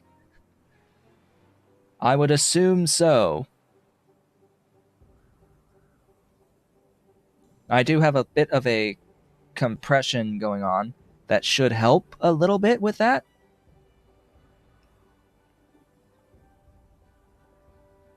Yeah, very, very loud now. I thought so. Let me go back in. Sound settings. Find the microphone. Yeah, let's put that back down to to where it was. Around 80% is where I usually have this. See, now it's like better. I don't know. It's much better now. This should be fine. Yeah, I don't know why it was so. It seemed to be so quiet. Anyway, how am I going to be able to build this? I will need a platform. I will need platforms.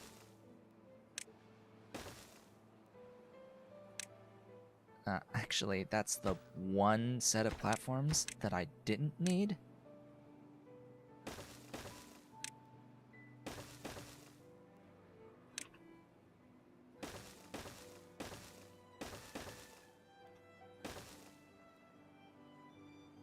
You know, actually, I should have that so that I can build this.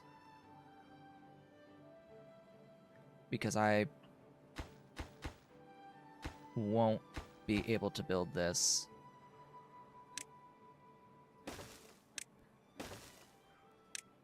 Unless I can get there. So that's a problem.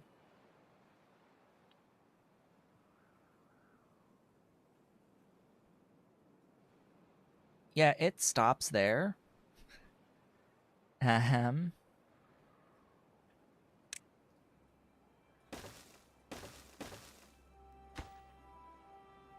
Oh, boy.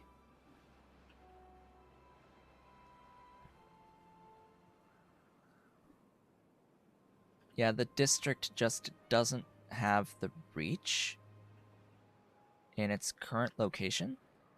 So I have to move this district.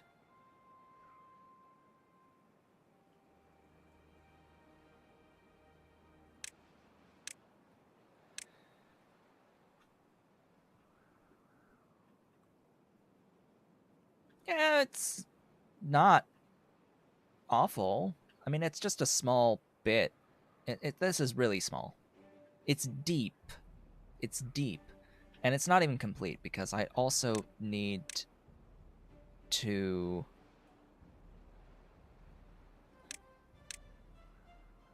levee further down, right? Because I need to be able to access the entirety of this. There's still 2 layers that I can't access.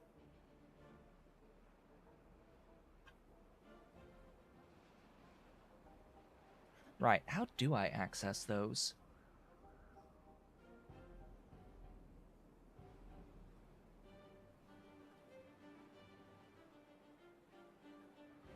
Oh.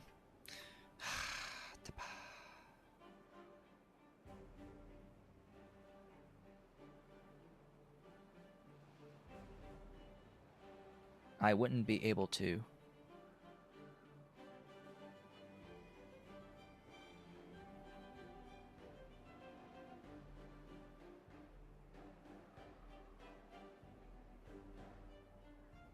I wouldn't be able to access water behind this. So, instead, I need to actually not have those there. I need to have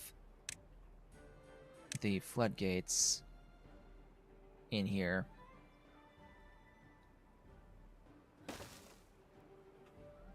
Going across.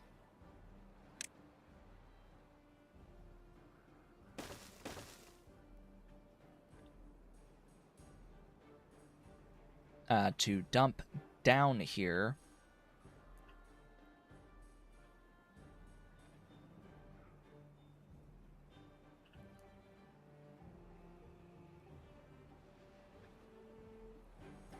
That then would dump out through standard floodgates here. Triple floodgates. I did make those triples, yes. Which means that this area would not be as tall. Would not need to be as tall as it is.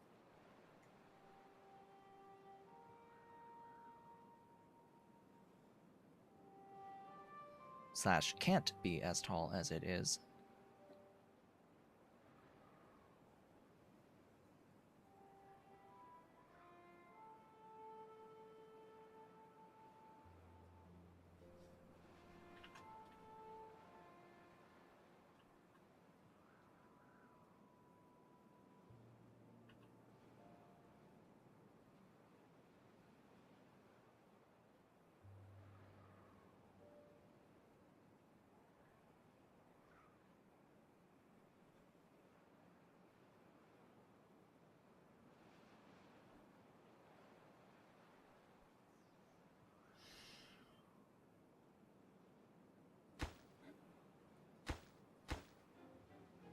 I'm thinking about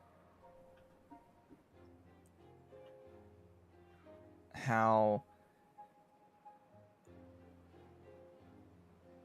to actually properly do this. Why are you not... Keep the thing up, please. Actually, I'd better if I did this.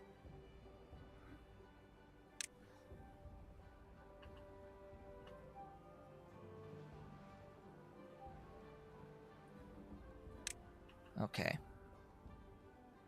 I've mentioned before I don't need the corner.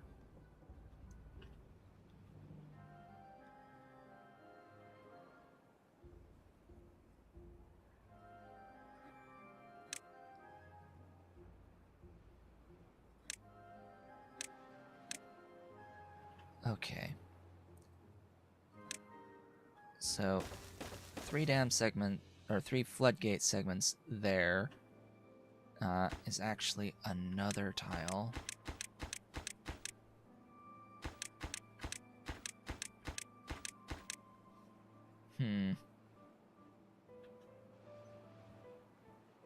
Goodbye, Ali.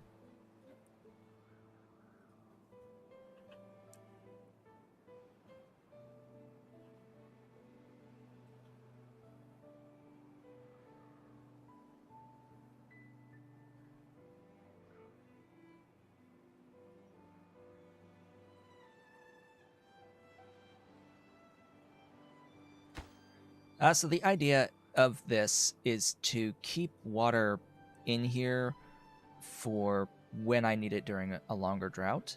That would spill into this area to keep this area topped off. That's what I'm trying to set up, is to keep this spot topped off. Now I should have...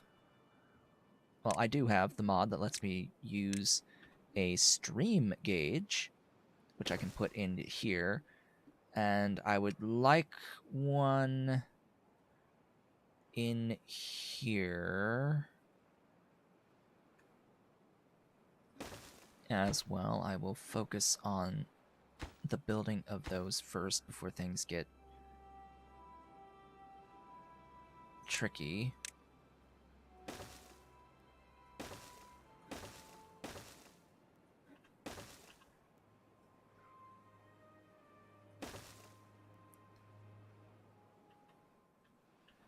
Okay.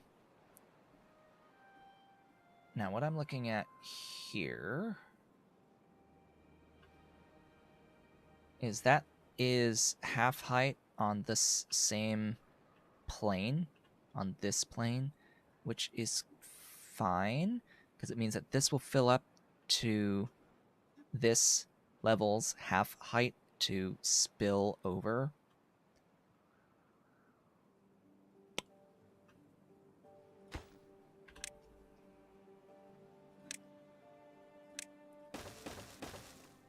Like so. Hello, Dolly.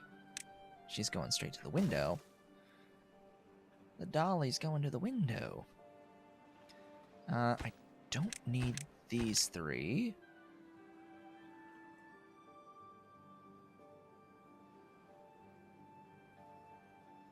Yeah, the issue is building out these. I think I'll need that.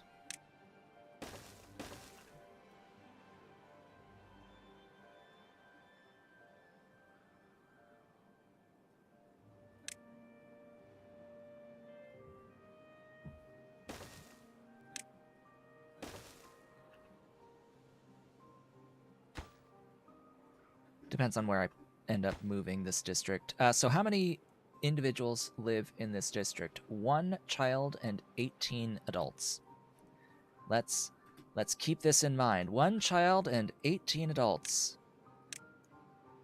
As I move the district center down.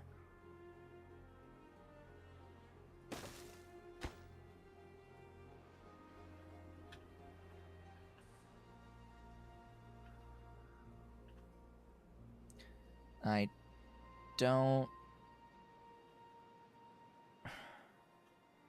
I'd like to still be able to reach this, but I don't think that that's going to be possible.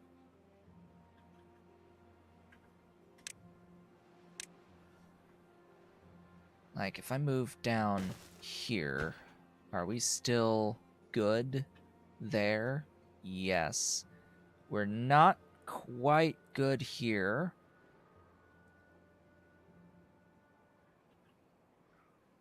But I'll manage.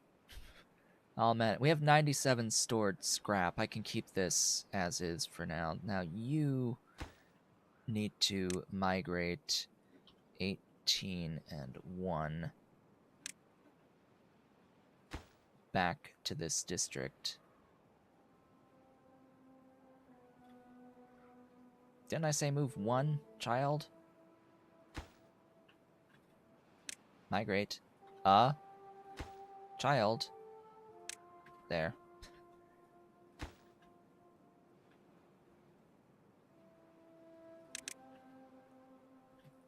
You are Metal District Temp. There we go. The Temp. The Temp Metal District. How very metal of you. Now, this district is going to have some problems for a little bit with, yeah, jobs, job shortage. I can solve the issue in 5 days in about 5 days by putting down a bunch of breeding pods. Actually, delete those. Replace with a water.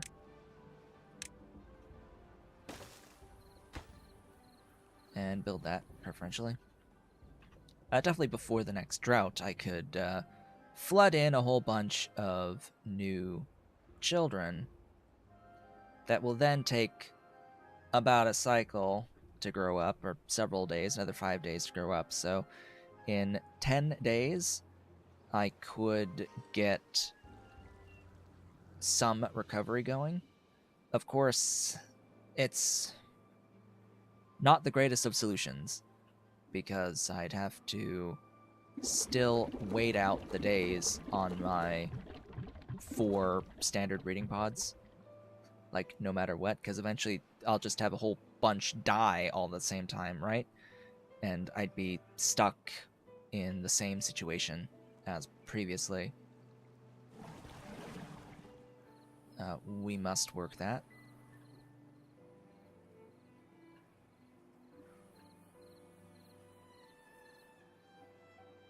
This is a very, very short-term solution.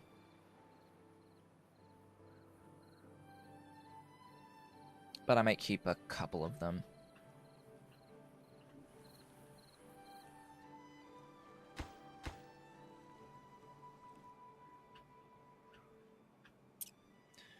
We shall see. But I do know that this all should be good to go now. It should be buildable. It should all be buildable.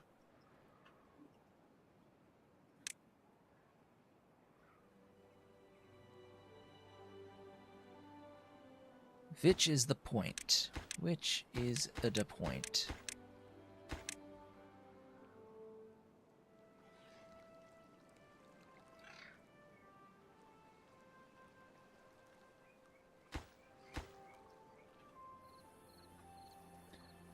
Okay, I need these attached to this stream gauge.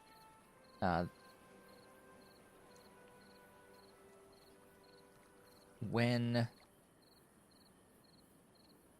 low, stream gauge low threshold is going to be, say, 0.3, and the floodgate height should go down to 0 to flood some water in. When we are above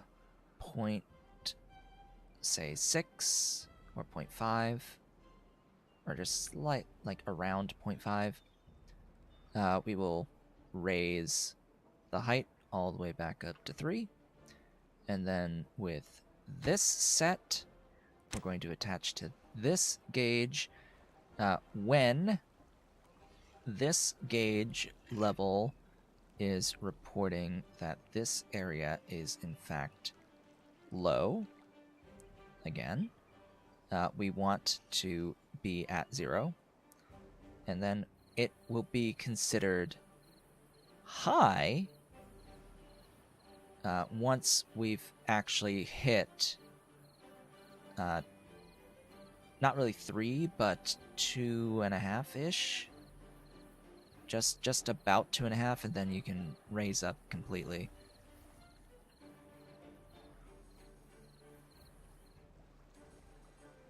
Cause this height of quote-unquote 3 is actually 2.5. This floodgate height 3, because the top section is a dam section, and it will allow allow half through off the top. So it's really only 2.5 of water behind it, and the rest of the half floods through.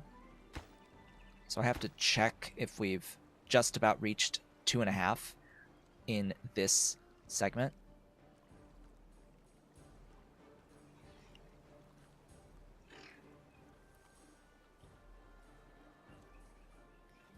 Ah, boy.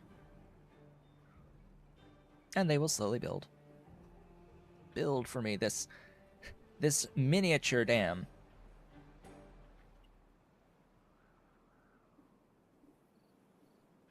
You sort of get the idea behind it, right? I do hope that you at least get the idea of what I'm trying to do here with all of that.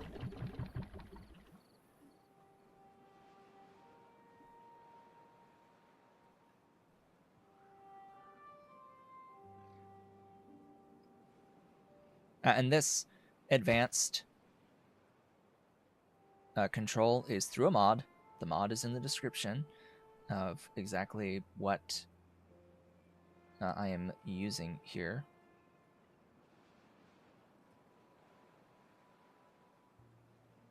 Please save my changes over there. So this is going to function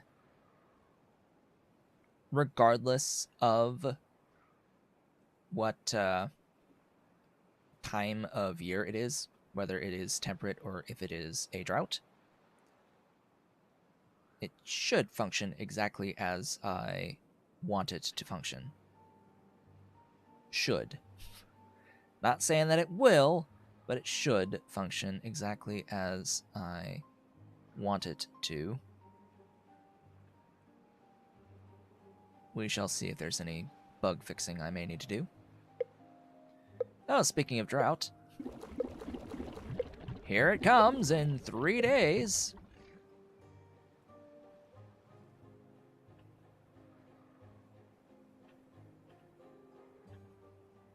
Oh boy. Oh boy, that's not nice. At least we have infinite food, as well as a bit more water. Yeah, we haven't finished building this yet.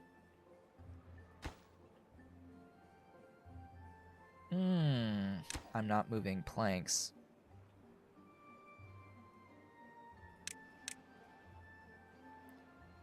Please move planks. I will need those for the actual floodgates and the platforms.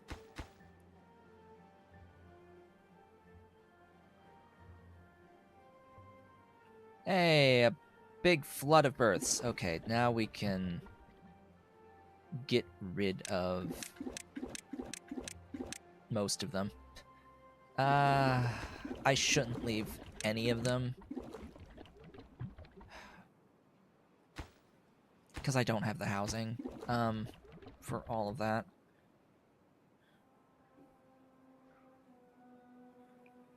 I could just add housing. Really? You're red? Oh, from this location. Don't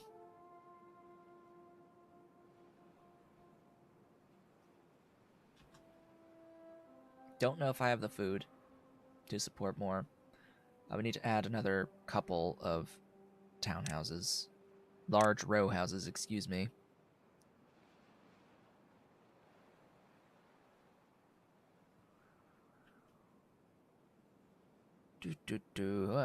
Where do I want these row houses? Let's go here and here. Leave this as an access way just in case.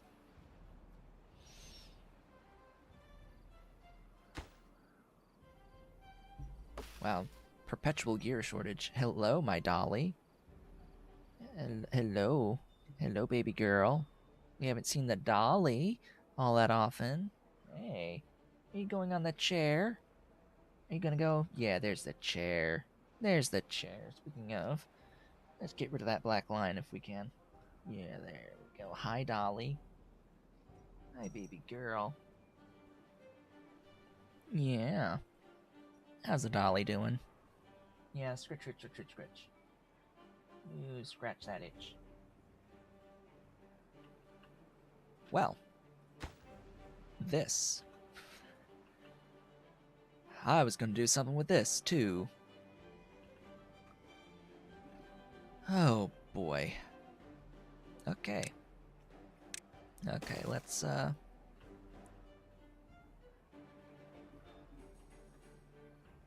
work on that.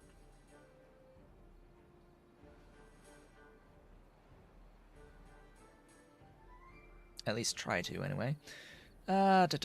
So, Levy, start with you.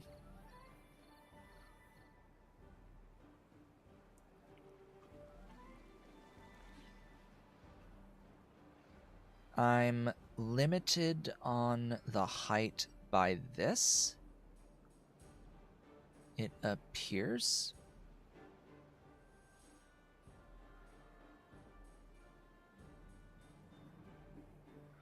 Well, disorienting.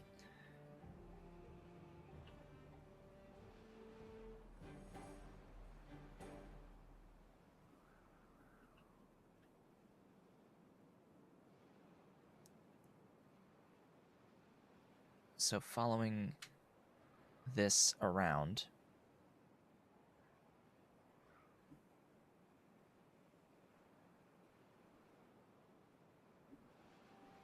Right, it's Helix. So, question is this level lower than this level? The answer is yes. Where does it go, like, much higher? Because this is, like, the same plane. There's no plane change until here, but this is still the same plane, and it goes down 1, and then up 1, and then this is up 1 to this same level, and then low here. Okay. So I actually am limited by this level, half height below this level.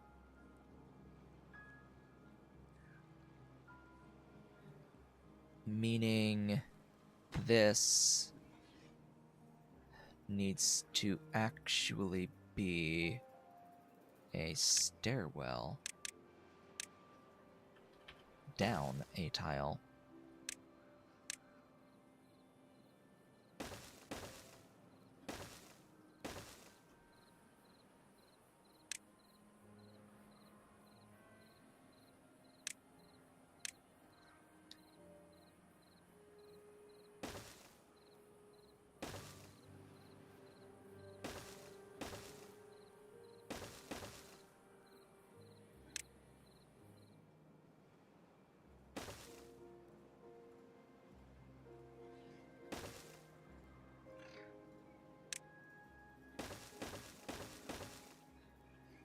Okay, then it's the platforms.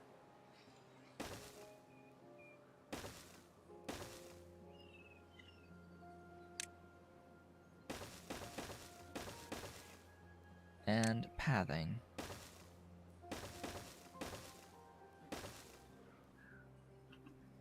That should be buildable.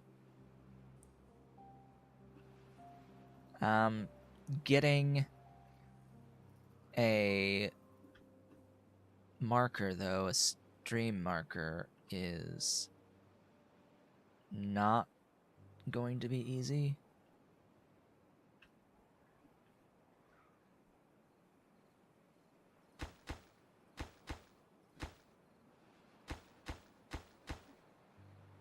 Well, at least that's being built. All right, how much water do you have? 57 units. How much water do you have? 171 units. Oh boy, just chestnuts and berries, huh?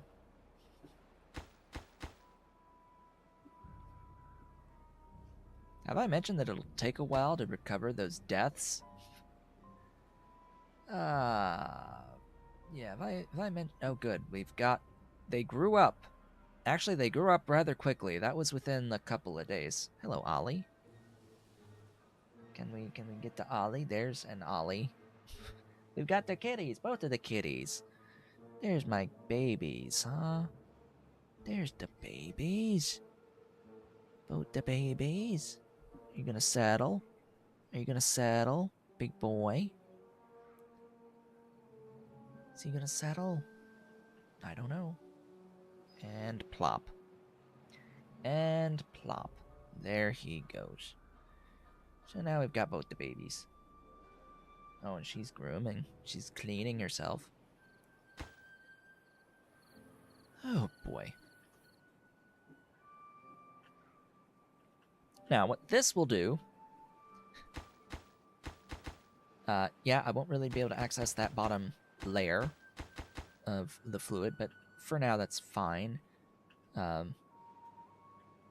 Especially since it's, like, trapped in here anyway. It's not that much that I won't be able to access. I'll be able to access this, though. Like, almost everything. Extra couple of heights. Now, unfortunately, a whole bunch are going to die at the same time, which is a different problem. Still a problem. But hey, at least for now, we'll have basically everything staffed. Yeah, all but 4. Everyone's working. It's full employment yet again. For now. Okay, are you actually...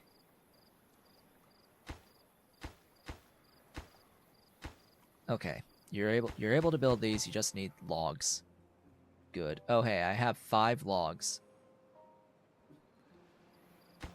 I'm guessing these went without any workers for a little bit.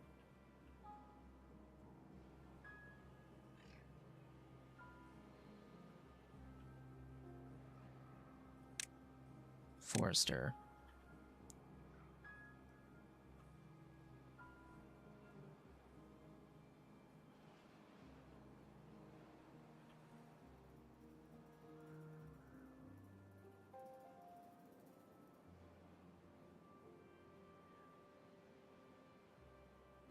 That's quite a few tiles. I wish it was more. I really wish it was more tiles.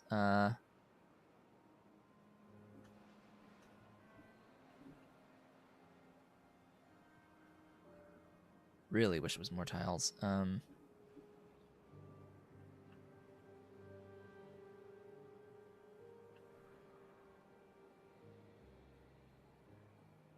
I'd actually like to blast this whole thing into smithereens just to have access to more space here. And Ollie is looking like, is he gonna leave? Is he gonna leave, big boy? There, he's watching. Watching from the edge of the desk what's going on. The drought hath ended. Good. Thank the goodness. Ooh, hi. The floodgate. One has been built.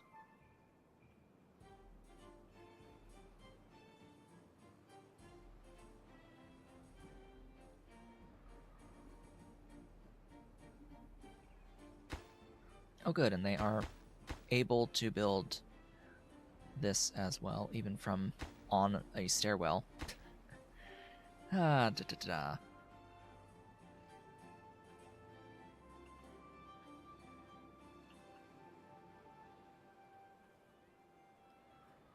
I could cut some of this down.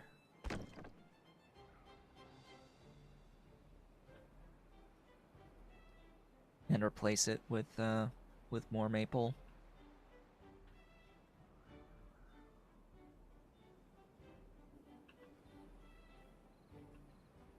Or I could force all this to be demolished.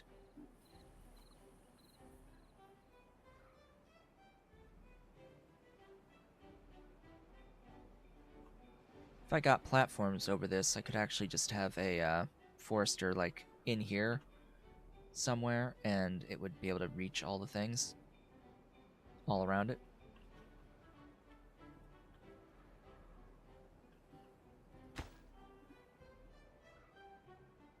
Yeah, if I had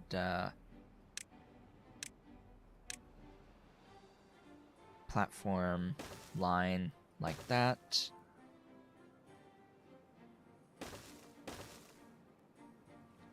With a single pathway going across. And a forester on it. Like right in here. It would be able to access the vast majority of that space.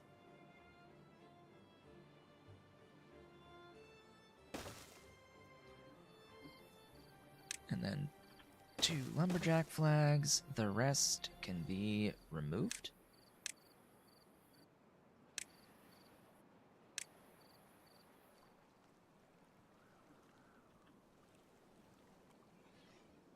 That will work. Just tell it to cut all of the trees. And then plant maple in its place.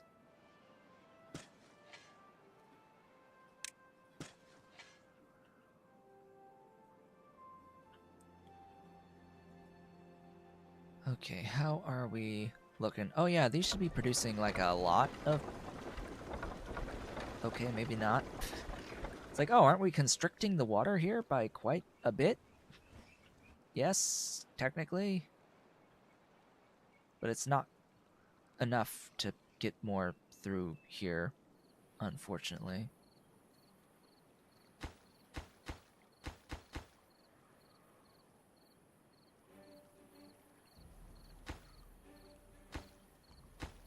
Oh wow, we have all the planks that we need for these.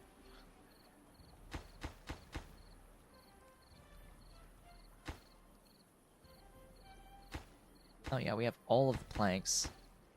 We're just waiting on logs.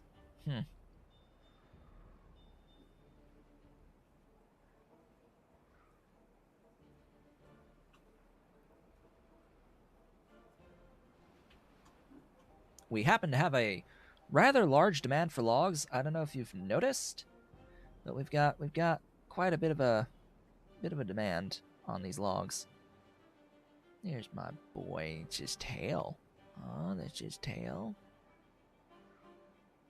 Yeah, the baby boy. And the dolly. Yes, baby dolly.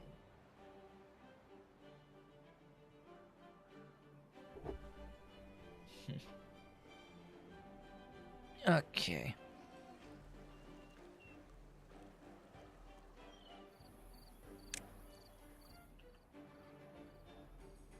So the idea with these is that they will be all the way up. Actually, is it? Does it fully close at 3? I would have thought that it would let through the half-height like a dam, but that is like dam. It might be fully closed. It might have to be above 3 to let through. Huh.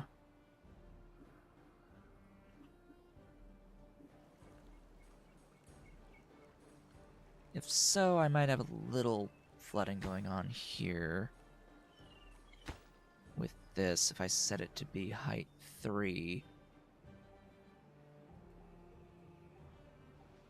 Go with 2.5 to be safe. I'll watch what happens. Yeah, it needs to be 2.5, not 3, because 3 would just end up completely closing it off.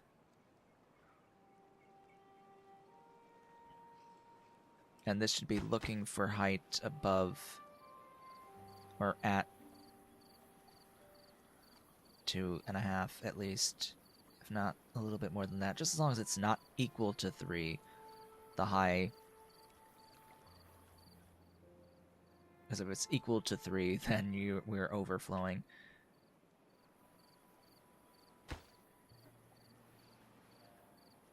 This is actually not an important levee.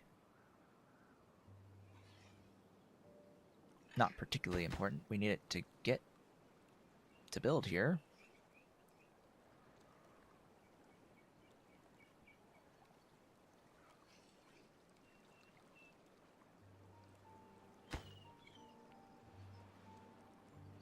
Alright, what are you building now? You are going out to finish this levee, alright? How is this looking? We've got 7 unemployeds, really? That recovered rather quickly. That recovered rather quickly.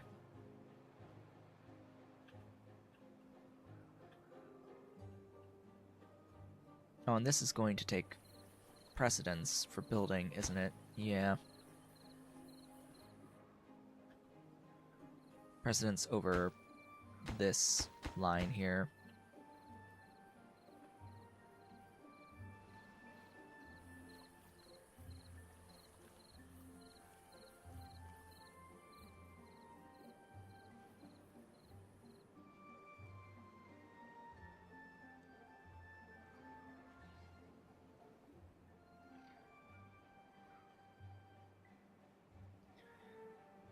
I'm wondering if the 2 lumberjacks here are actually able to cut down the trees and move the logs fast enough to maintain like an engine. Which needs 1 log per hour. Like, do they even give me more than 24 logs together over the course of a day? I would hope so. I do feel like I need more, but it's actually just fine. The forester is planting quick enough, but I think the lumberjacks are a little bit slow with the maple because it's producing 8 logs per tree, and they move a little bit more slowly when they're pulling off the logs from the leftovers, quote unquote.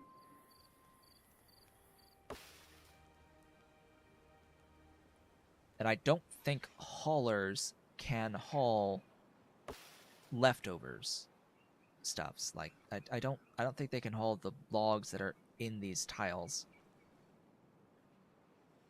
They have to get pulled in by the lumberjack to the internal storage of the lumberjack flag, and then a hauler can haul from the flag to the storage.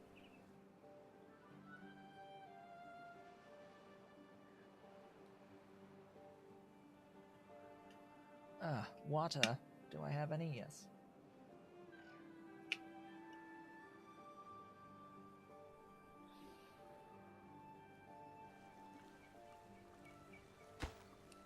Slowly but surely, getting this built.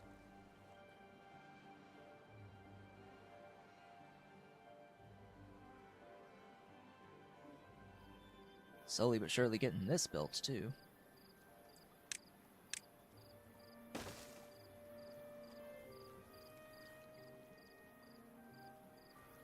Are we going to be able to finish it within, like, 35 minutes? I hope so. Building in this game is a bit on the slow side.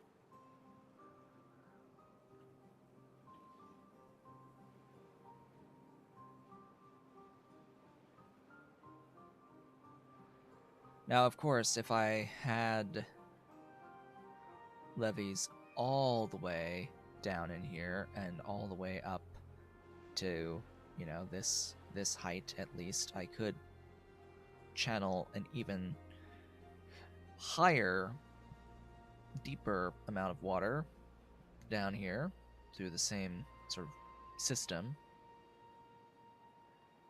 and aquifer my way over into here to irrigate some of this. Good. Doesn't mean I will. That's something I could do.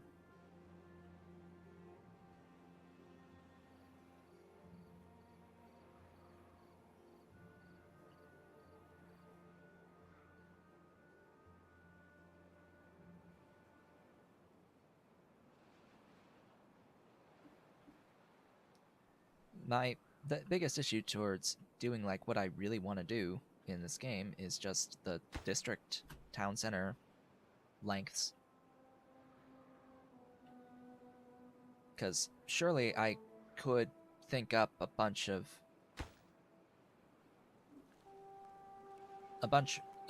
different ways of being able to build a dam or build an aqueduct system that would be beneficial for what I'm trying to do on the map.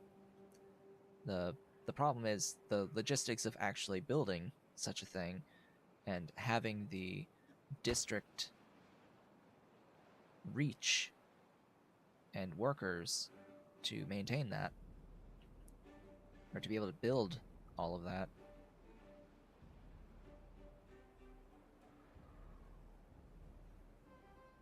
That is the issue.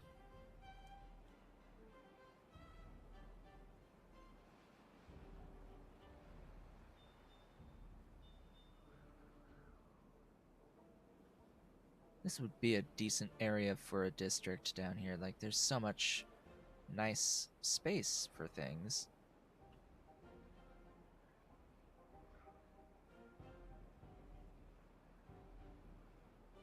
But in reality, there's so much, like, length here that it's not that great for a single district. Districts are best on great big flat lands.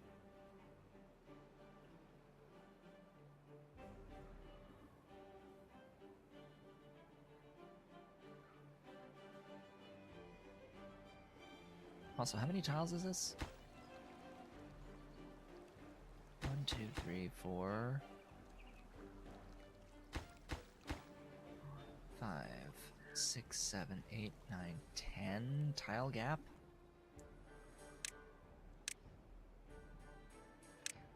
So there are these things called suspension bridges that exist that you could do up to 6 tiles away or across, but this is more than 6 tiles across, sadly. And there's a bit of a height difference on most of this. Yeah, just a bit of a height difference there. This isn't... I don't think that this is a particularly good map for using suspension bridges. The Plateau Map, I think, is perhaps better. There's a few maps where you can get good use out of suspension bridges.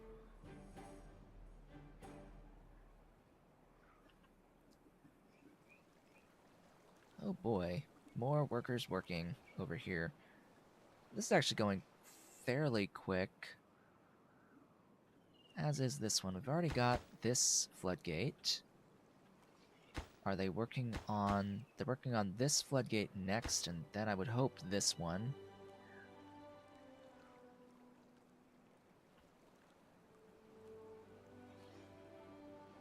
They will eventually start building out the rest of these. Looks like they're building this next with logs.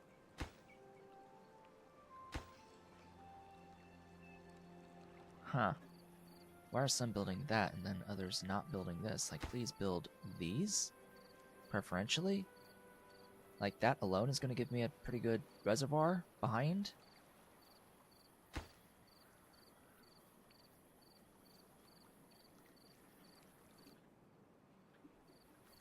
Oh yeah, and then there's all of these. I'm okay with not preferentially making those. I'd rather this exist first. Now, if I was playing somewhat efficiently, what I would try to do is like have a lot more plank production. Oh, we have dynamite. I've just noticed we have dynamite. Oh yes, this is good.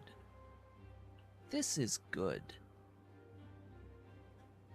I will need like spare pops though. We have a few spare pops on here. And areas that are not permanently irrigated either. So unfortunately I don't think that this is actually a great map for dynamite use. Like, sure, I could use dynamite to make the river deeper to put in a larger water wheel, for example, but I don't really see the need for the water wheel. I could make this as well be... Oh. Oh. Hi. Yeah, you're full. You're filling up. You're filling up there, buddy. Yes, yes! That's exactly what I want to see. Huzzah! That is exactly what I want to see here.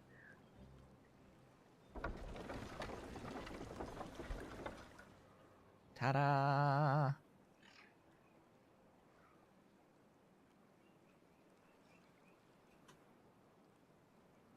Now with this, what does that say that the height is at? 2.96. Okay, almost at 3. That would definitely be more than 2.7. Why are you hungry? I've got plenty of food for you.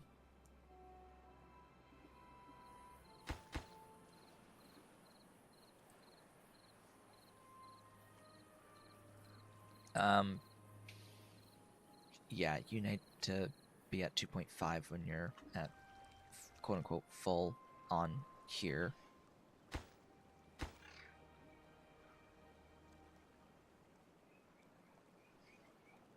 Yeah, 2.5 and not 3. Okay, good. We are fantastic now. Oh god, are we gonna be flooded? Oh boy. Going down, going up, going down, going up, going down, going up, and down, and up, and down, and up. Yeah, I think that the high threshold needs to be set to like 0.46. Low threshold down to genuinely low.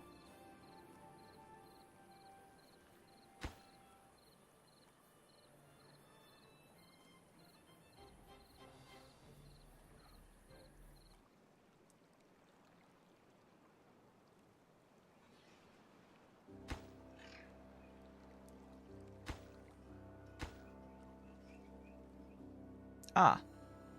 Yeah, that... I will say that there is more water back here than down here, so it works. I will say that it works.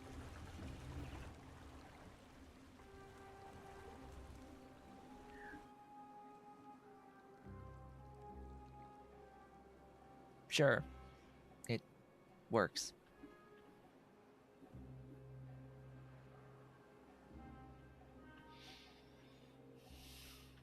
Now to continue building this as well.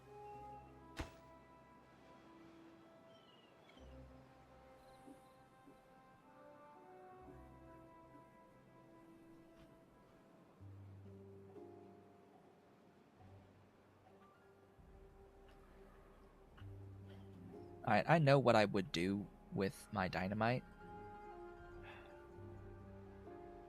It's just a little bit painful.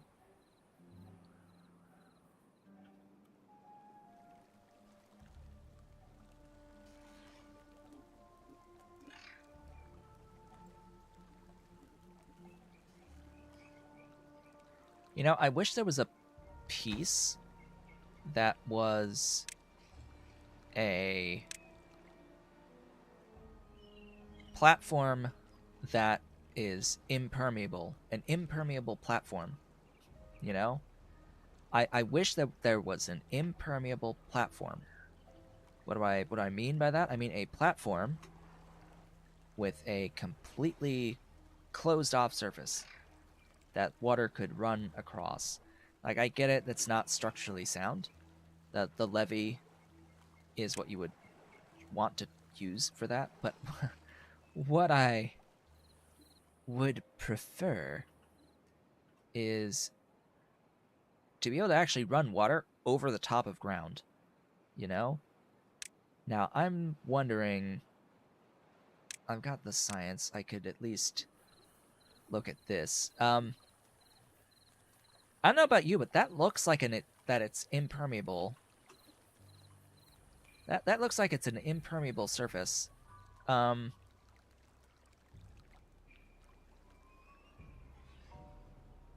Could I not use this type of a platform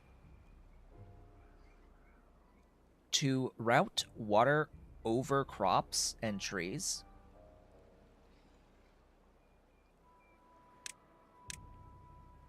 And this is a 3x3. This one is a 5x5. And is the height the same or different? Is this taller? 2, 3, 4 segments, 3 segments. So this one is shorter than this one. It's also, you know, 500 metal and 200 metal for each one. But imagine being able to say,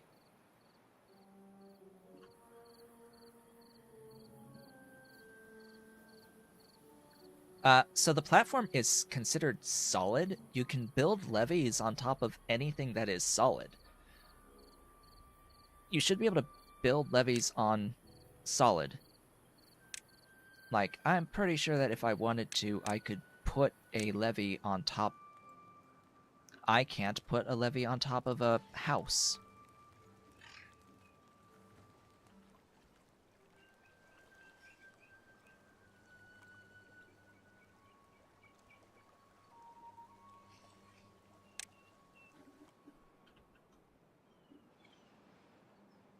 Now, what I could do, actually, is, like, go out in the middle of nowhere to just see if we could do this. See, I want to do this, but it may not be possible. So if I have that large metal platform, is it possible to put a levee on top? No.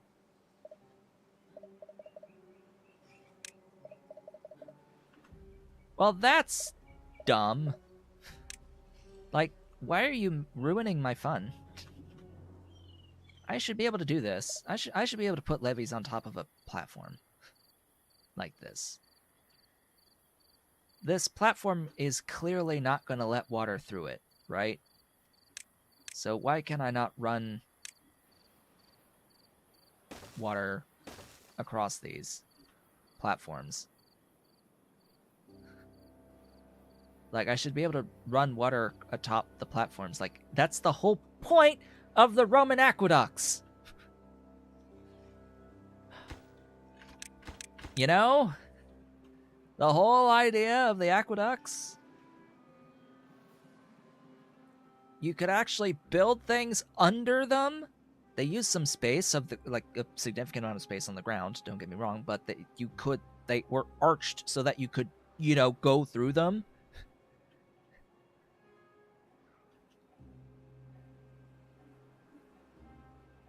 Here, if you're running an aqueduct, you have to build like a stairwell over the aqueduct, which sucks.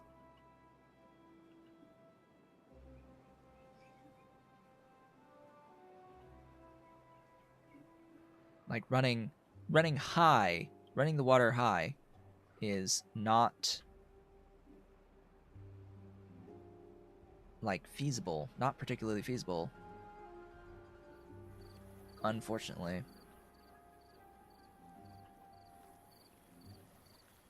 1.2 days left. We are almost out of water, actually. This level has gone down to allow the water through.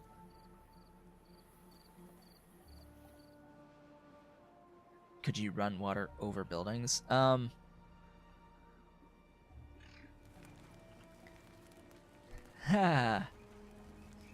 that's a decent point. The buildings wouldn't really be accessible. Exactly. Like there is a way I could actually use the row houses. I could use row houses as 4 height levees if I had like 2 lines of them. I could run water between them with no issue, like having something like this. I could have water go between the lanes of this, and that would work fine. It's a massive waste of resources, but it's possible. It would build faster than the levees, but they're still like effectively the same as levees.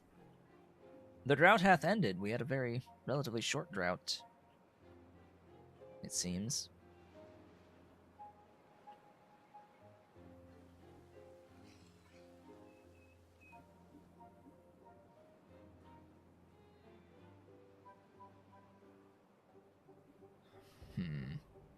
Humma.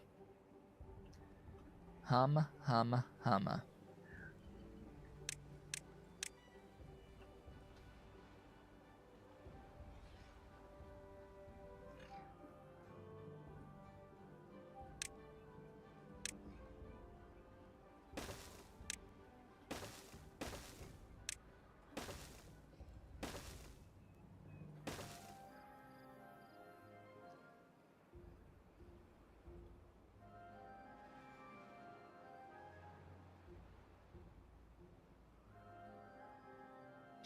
Now, what I don't know with that idea is actually if water would fall between the cracks of the buildings.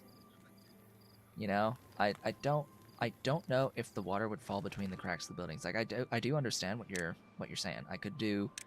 We could have like platforms with, say, like buildings of some description, some sort of a building type along the platform. So say I have, like actual. Well, I guess it wouldn't work with the log pile because I would assume that water would just fall right through this log pile. But say warehouse. If I had warehouses, like, and I wasn't caring about accessing said warehouses, and then like row houses or levees along the edges, yeah, I could probably use buildings as a makeshift aqueduct. Like that. I don't know. I don't know. I would need to test the behavior of the water over that, which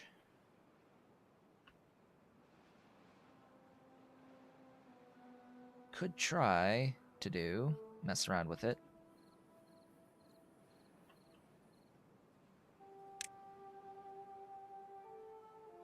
It's like, yeah, I understand the idea.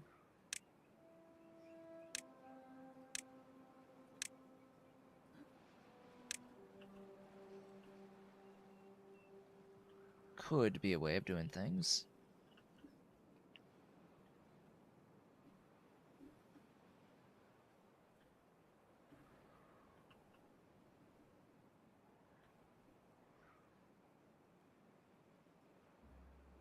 Okay, how is this looking? Is this going to function now without being too fidgety? Okay, looks like it's not going to be too fidgety. I've set it to be decent enough.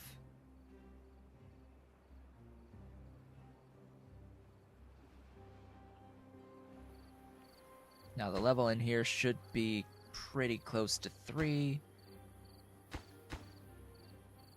What I'm looking for is we are high at 2.5 once we hit 2.7 high. So we are high. The back end is at half height because we set it to 2.5, which means we're not going to overflow our levees or like flood all of this. Ahem.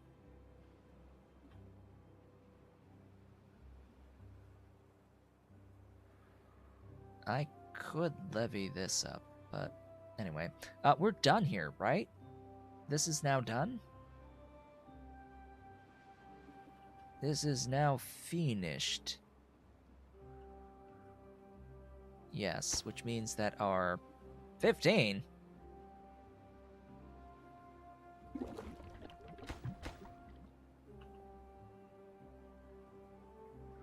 It was 18 and 1. So we're going to remove that again. And put it back over. What was the exact spot? I don't even remember. Over here.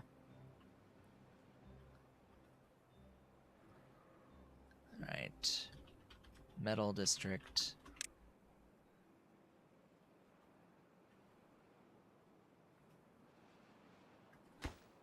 Move 18 and 1 to the metal district. And there we go. Ta-da! You're flooded.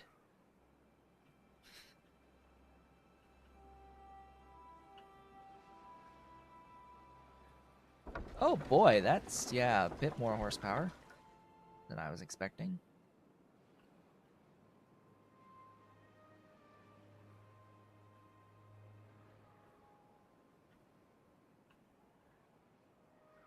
Duh, why are you flooding? Why are you flooding? You gonna make me levy this?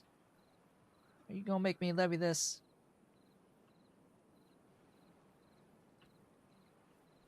See, I don't know why it's stopping.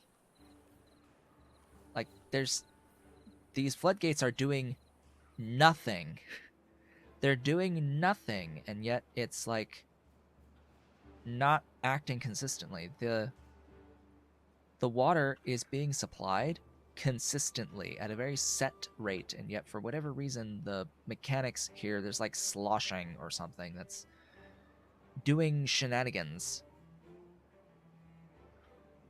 It's sloshing shenanigans.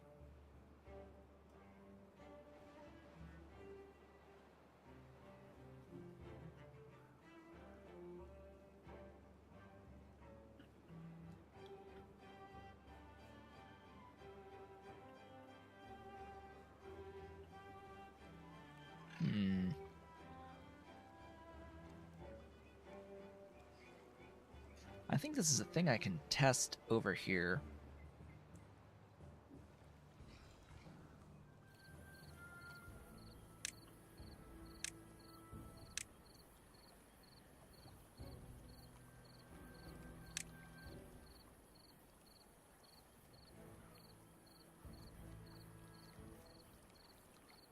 So say I built something not at this height.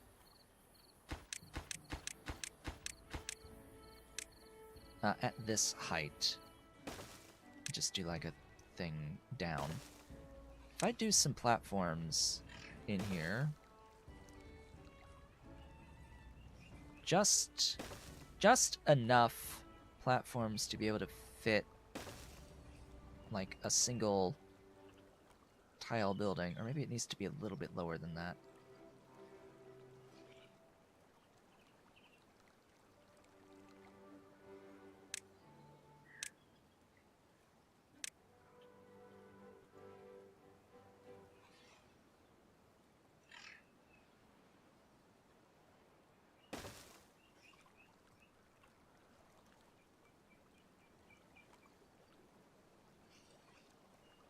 What I'm going to do is I'm going to see if the water, you know, flows over the building.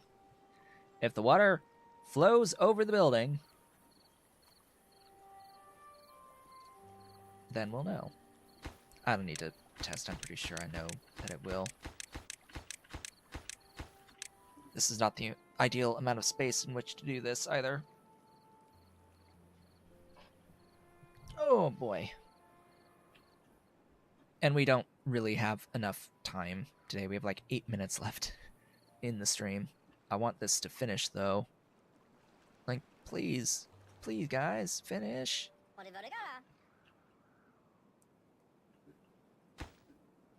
You there. How many planks do you have stored? 100. So no more planks should be coming in. So all of the planks being produced should be going to construction at this point.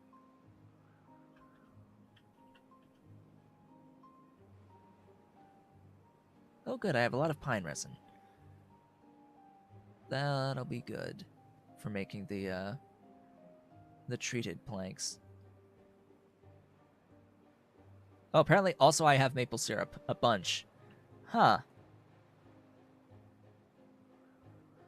Yeah, I guess that makes sense. I don't know how consistent of production that would actually be.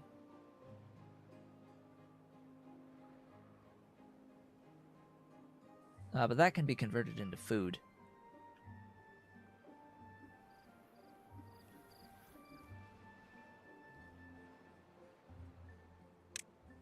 I do want to prioritize that stuff.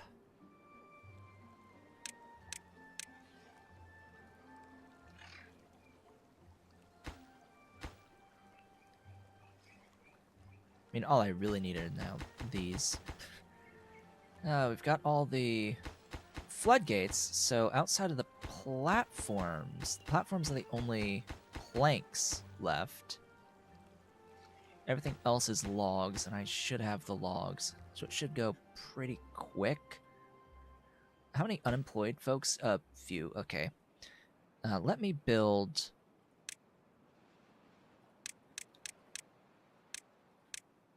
let me finally build a builder's hut. Probably up here. As well as a hauling post.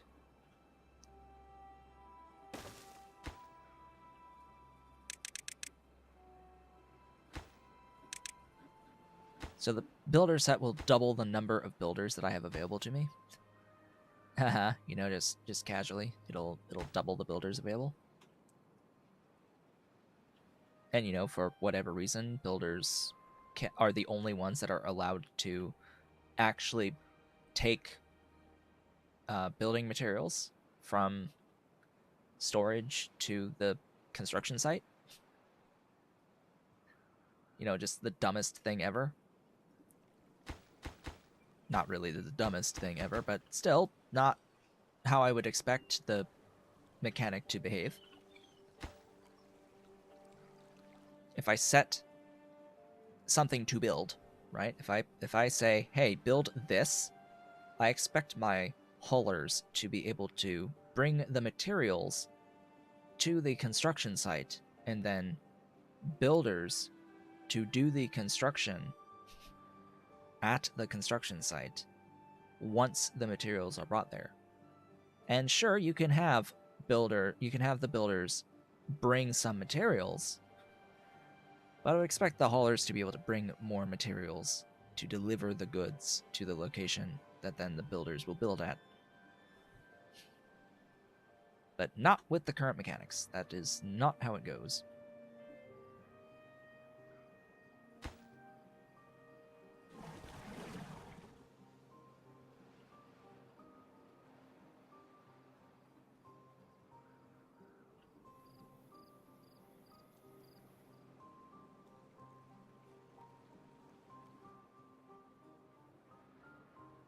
I'm glad I managed to build some sort of a dam system in here. Levees, floodgates, glorious gates with actual flow control.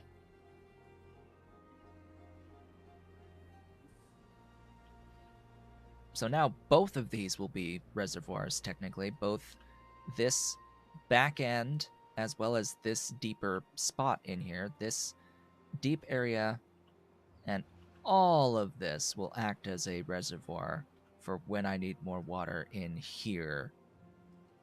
And it'll be glorious. It'll be absolutely, positively glorious to actually maintain the water through here. And then this is going to help me maintain the water down in here.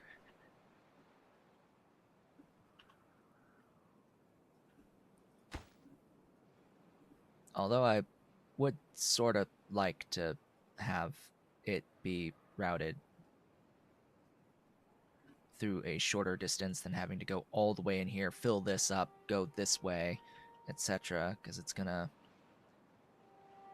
eat up a lot of the water if it has to like flow all the way down, fill this up, and send in here before it starts getting into this reservoir.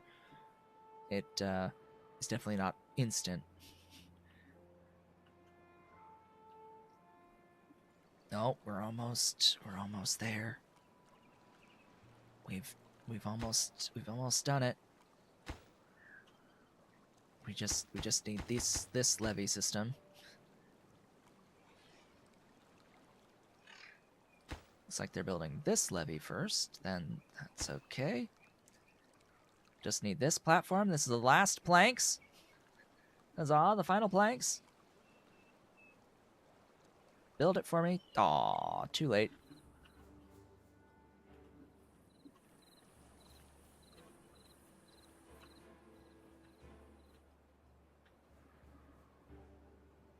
Get walking. Plenty of food, not plenty of water.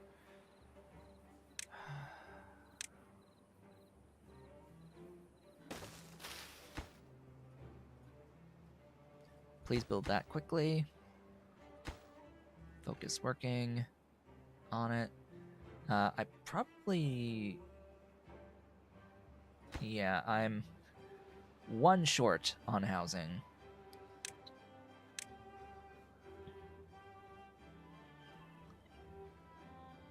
What is a good spot for you? Right there. If at all possible.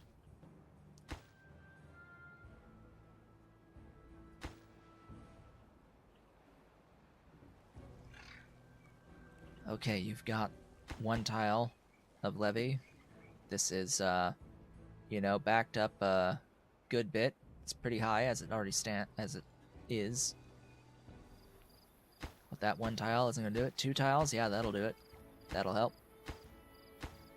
3 tiles, yep, 3 tiles will be nice. Another day passing by. Come on, it's 1 o'clock. It's time to be ending the stream, but I want to see this finished. I want it done, so I can actually get a better idea. It looks like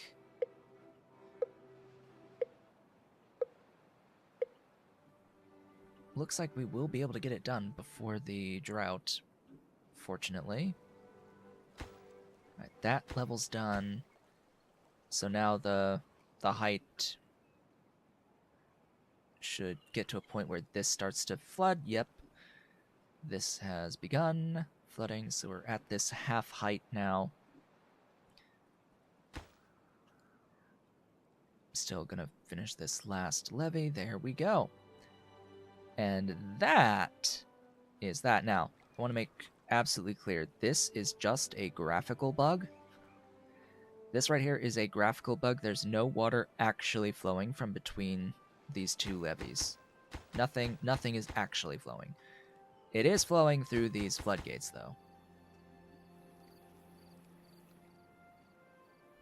So we are maintaining this flow for now.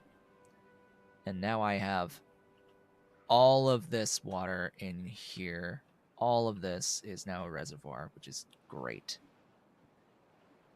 Glorious reservoir that, you know, I'm gonna set it so that when the drought starts, you go to height 3. When the drought ends, you're gonna be height 2.5. That just basic setup. It might overflow a little bit when the drought does start, but that is going to have to be that for the day. Today, we will absolutely continue this on Thursday, but that will be, I believe, the last day of Timberborn, and we will go on to something else because yeah, I'm running out of ideas. I'm running a little bit out of ideas.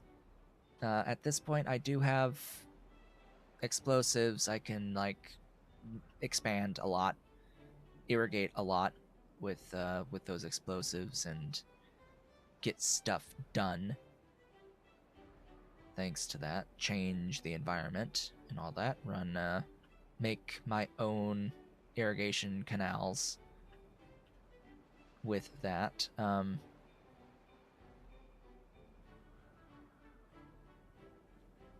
I could even like start running an aqueduct across here, just like do a mega project, start running water across from here to over here. That is absolutely possible. I would have to like dig a ditch across here. I'd have to dig a bit of a ditch across here, and I would have to blast this out a tile or two and levee all the way across. So I think that's probably part of the plan for next week. Yeah, I think that'll be part of the plan. Because that'll be, I think, one of the easier ways of getting water over here.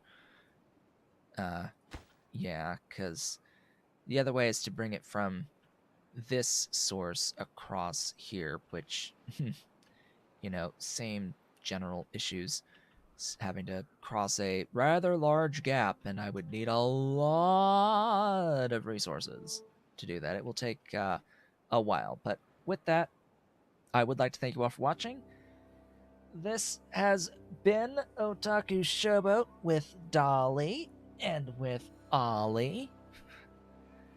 If you have enjoyed today's stream, please be sure to do all of the social and engagement stuff down below the video. Leave a like, leave a comment, subscribe if you've not yet subscribed, and hit the notification bell. Consider becoming a member of the channel by hitting the great big blue join button and supporting on Patreon at patreon.com/otakushowboat if you're so inclined and able. I will be back on Thursday for one more stream of this at the very least.